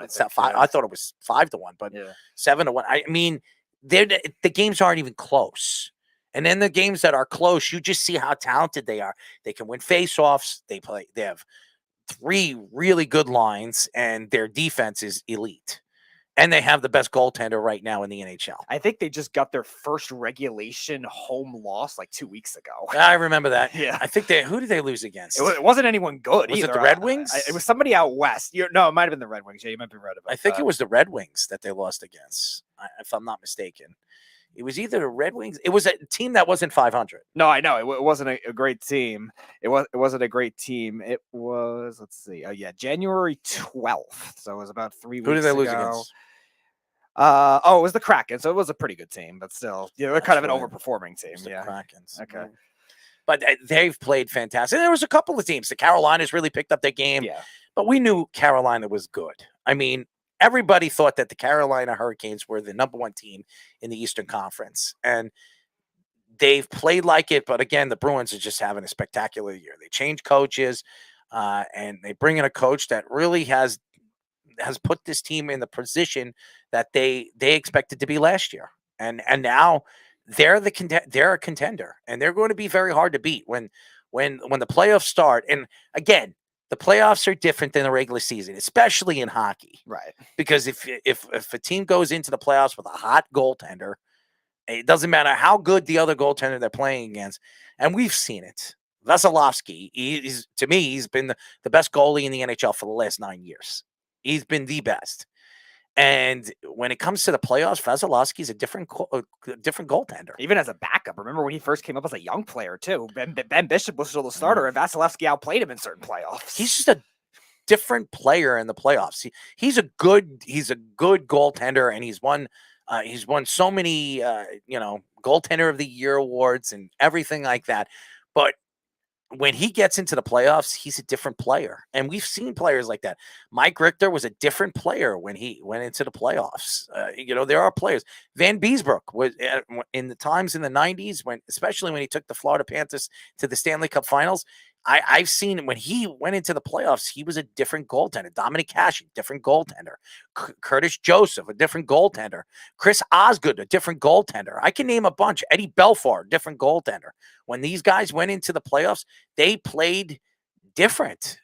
Martin Brodeur was a fantastic playoff goaltender. He was a great goaltender in the regular season, but when he went into the playoffs, he was different. Henrik Lundqvist was a different goalie in the playoffs. Standing could on never his head when the Rangers had no offense forever. And that's the sign of a goaltender that can take the pressure, put the pressure on his shoulder, no matter how bad his defense is or how bad his offense is. So those are the goaltenders that they stick out. And there are tons of other goaltenders that stood out in the playoffs. So I expect it. And right now, if the Islanders could sneak into the playoffs, adding Bo Horvat, maybe they bring in another guy, Chicherin or somebody like that. They bring in one of these guys as your other optional player that you could bring into that second or third line. Yeah, with speed, 110% that the Islanders can make the playoffs. And who wants to play the Islanders then? You have a goaltender that's a shutdown goaltender and a defense when they get healthy, when Pelech actually comes back, to be a dangerous team. Nobody wants to play those teams. Now, it's obviously a completely different team with a different coach, but probably maybe a little more talent now that Bo Horvat is there. So. Yeah, and remember we talked about it yesterday. Bo Horvat in the Hub City playoffs for a Vancouver team that was a 10 seed. Keep in mind, they went all the way to the conference semifinals. They took Vegas, who was the number 1 seed in the West, to 7 games, and he in that playoff had 10 goals. So he shows he could do it. Mets signed Jeff McNeil to a 4-year, $50 million contract. This was a great deal for the New York Mets. First of all, this guy won a batting title a year ago. Okay. And when a guy wins a batting title, even DJ LeMahieu, he took less money to stay with the Yankees. Obviously, COVID time and with COVID time and the way they weren't sure if the season was going to be cut down to 50 games or, the next couple of seasons was going to be cut down.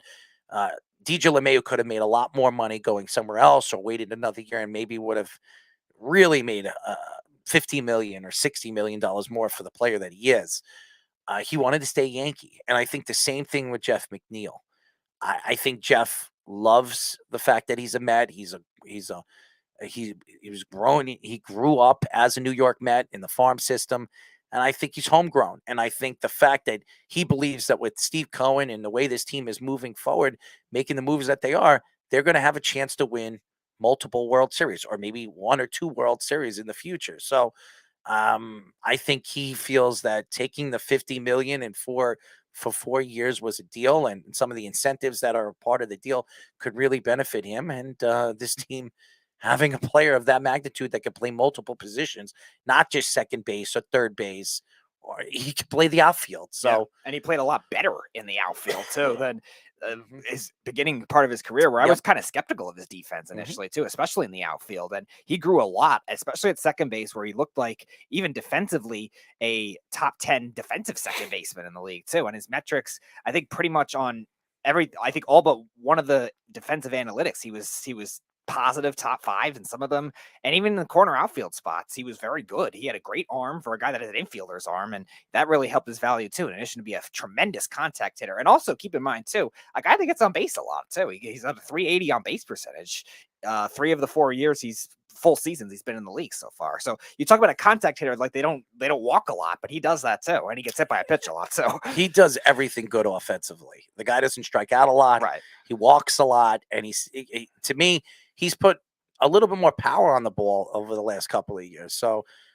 this was a good move for the New York Mets. Probably the best move they made in the offseason. Yeah, they overpaid Nimmo, but they were either going to overpay him or he was going to go to San Francisco. Right. So they gave him a huge contract. Do I think that Nimmo is better than McNeil? No. I think actually McNeil is a way better player than Brandon Nimmo, and a more durable player too. I just think that a center fielder that could play the defense that Nimmo could play and give you 16 to 20 home runs is very hard to find. Yeah, and the Mets have had trouble finding those for years too. So they overpaid for him, and especially after what they gave Marte the year before. So it was very interesting. But again, the Mets have the money, and they have an owner that will spend if need be. In the final story, the Giants safety Julian Love takes shots at Eagles head coach Nick Sirianni, saying he is in for a free ride to the Super Bowl 57 with the Eagles talent. Here's the problem here. And there's a thing called a sore loser, okay? And yes, the Eagles knocked you off and embarrassed the hell out of you, beating you 38-7. And you shouldn't have even been on the same field as the Philadelphia Eagles. And you had a great season. For what the Giants did, winning 9 games this year, fantastic. With the coach, with so many weaknesses in your offense and so many weaknesses in certain parts of your defense, including your position, who, by the way, Julian Love was really been the best secondary player they had. And he's a 4th-round draft pick, if I'm not mistaken. Mm-hmm. But he shouldn't be opening his mouth. He's not a shutdown corner. He's not an elite player at his position. And he's taking shots at Nick Sirianni. What is the point of attacking a coach right now? What I will say about Julian Love is I understand that he doesn't like the Philadelphia Eagles. They're in the same division as you. They compete against you. They beat you 3 times this year. 3 times. Not once, not twice, 3 times. Do you know how hard it is to a division team, a division game, to lose against a team 3 times? You know how hard that is to do? Yeah, and 2 blowouts, too. So for you to take shots at Nick Sirianni, who, by the way, I remember when the Philadelphia Eagles signed him and brought him in, he looked like a young version of Adam Gase. So many people said that. I felt so lazy at the time. He did. When he went up there, he didn't really have anything to say. When he was introduced, he was exactly like Adam Gase, a young version, wearing a hat, hiding his eyes. When you looked at his eyes, he looked like he was a crazy man. Nick Sirianni has been one of the best coaches in the NFL for the last 3 years. He really has. He's changed his team, practically the same team that Doug Peterson left. Right. With a little bit of Jalen Hurts, starting, and some of the different, youngsters that they brought in at certain positions, and making a trade for Darius Slay. I mean, it's a little bit different. Right. And remember, too, Darius Slay's first year with the Eagles had a lot of trouble going over there. Yeah, couldn't stay healthy. Couldn't stay healthy, and it really hindered his game, especially in zone coverage. And Sirianni brings his scheme over. Obviously, he's not the defensive coach, but that system coming over, and Darius Slay's back to that lockdown corner he was in Detroit again. But even look at Sirianni's done with the offense, too. The creativity he has. Yeah, I know they have some talented players. I'm not denying that, but Jalen Hurts was a big question mark to a lot of people. Miles Sanders, especially to me, was a big question mark to a lot of people. And whether their offensive line could stay healthy was really the dependency of their offense. So talent means nothing, okay? You could have the best and the most talented team. Look at San Francisco, okay? Yep. Look at the Bengals, all right? And it might be scripted. I don't know. And listen, Arian Foster could be very much right. And it could have been scripted. Kansas City versus the Eagles in the Super Bowl, the Andy Reid Bowl. I don't know.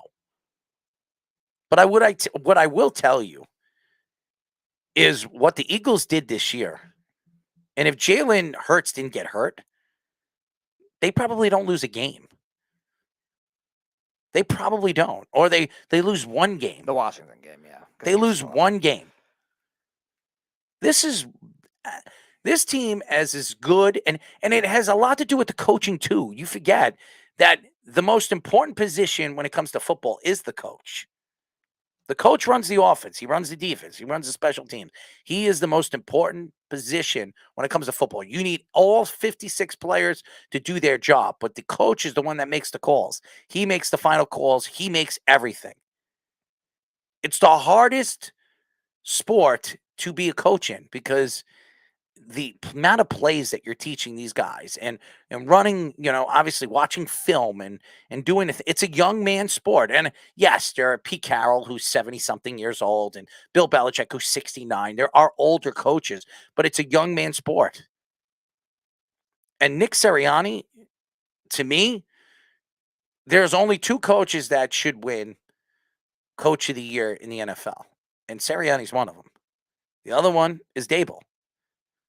For what Dable did this year. And also you have to factor in, though, too. The team culture with the Eagles was something that was very up and down over the years, too. So even going back to when Chip Kelly How was could there. you not like Sirianni, the way he dances on the sidelines and pumps up he's fun to watch. Right, He really and he's is. fun with his players, too. And the Eagles really needed that. because of the ugliness that fell out at the end of the season. Not that Peterson was the problem, but again, they had a lot of that ugly fallout at the end of the 2020 season when they were a 4-win team, the whole Carson Wentz, Doug Peterson riff at the end of the year.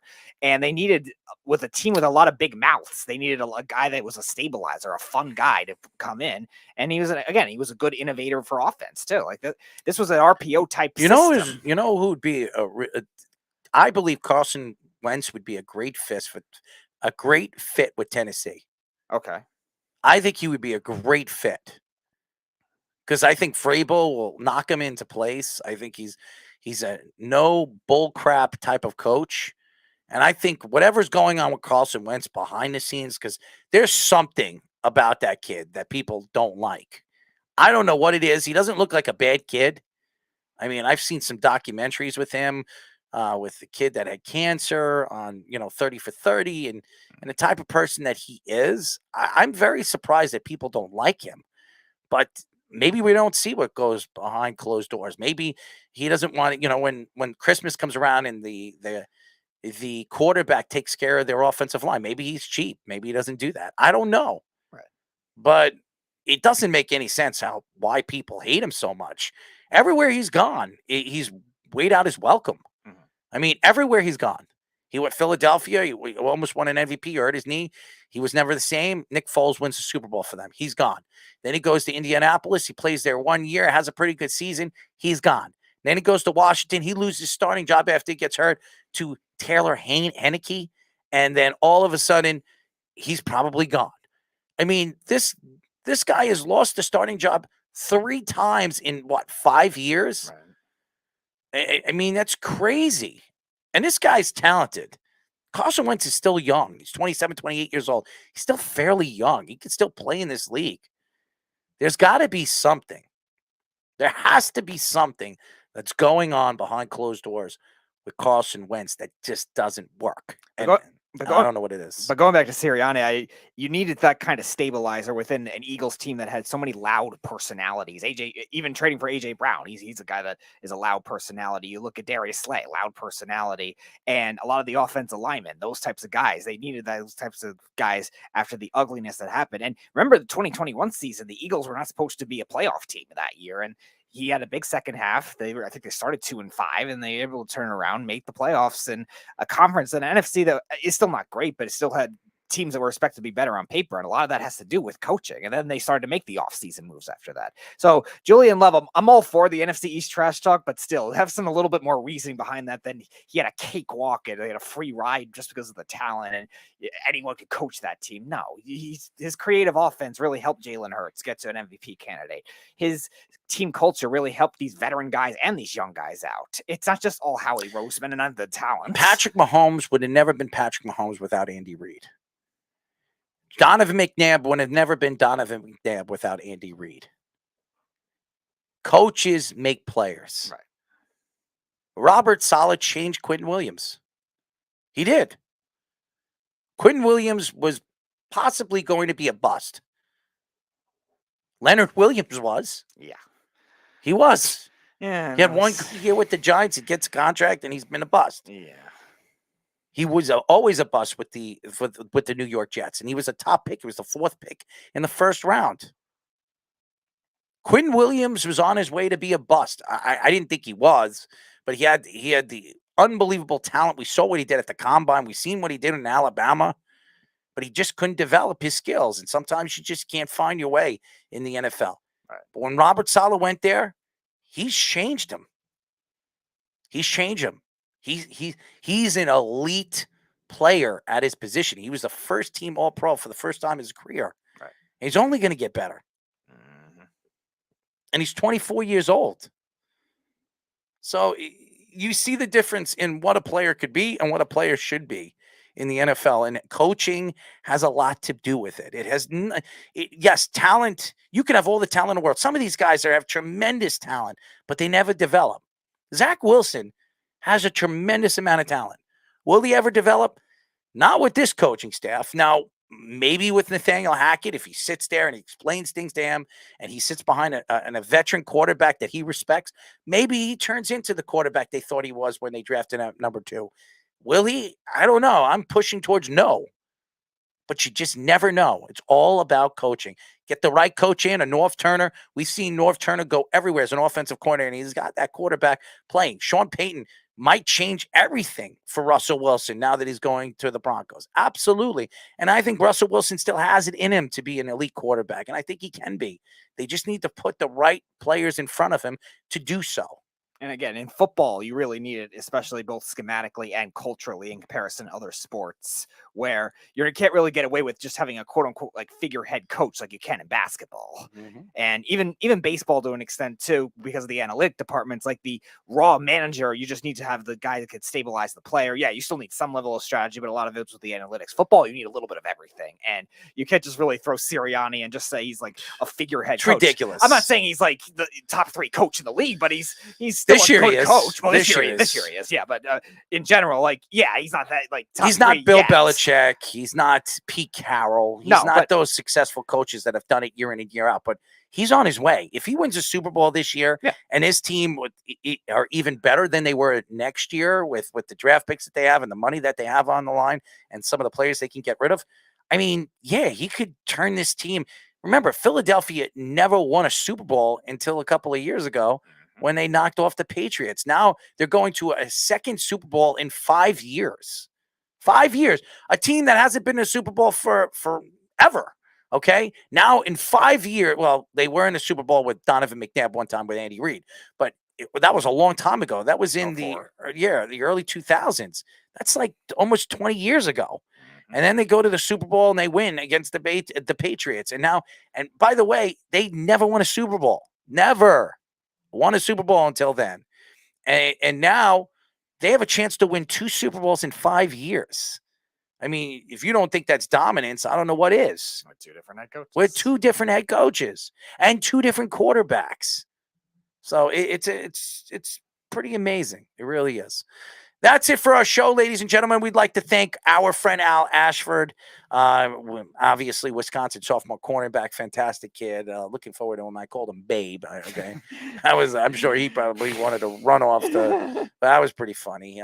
Yeah. So great show. Sorry we couldn't have Bruce Maxwell. He'll be on in the next week or 2. It's been hard. A lot of these guys are losing family members and stuff like that. So to me, I want these guys to be okay and happy to come on and enjoy the interviews with us. So shout out to Bruce Maxwell and his family. Hopefully everything is fine. Yes, absolutely. Thank you to all the fans. Listen to the Weekend Crunch. Airs not tonight. This weekend on Saturday at 7 p.m. Yeah, if you're a sports fan, this is kind of like this is the weekend where it's boring. You know, you have the NHL All-Star game this weekend, I think, right? Yes, they have all the festivity. Yes. The game is Sunday. Yeah, the NHL All-Star game. This is like the boring weekend before the Super Bowl. And then right after the Super Bowl, you have March Madness. You have the NHL playoffs, the NBA playoffs coming up. And then baseball season's right around the corner. So crazy. And this is a great time. You have the Masters coming up. So it's going to be fun. It's going to be fun. Great stuff that we're going to get into and great guests. So definitely stay tuned. We'll be back on Wednesday. Until then, this is Errol Marks and Speedy Petey saying, yeah, it's not cold enough, but yeah, good night. It's the Worldwide Sports Radio Network.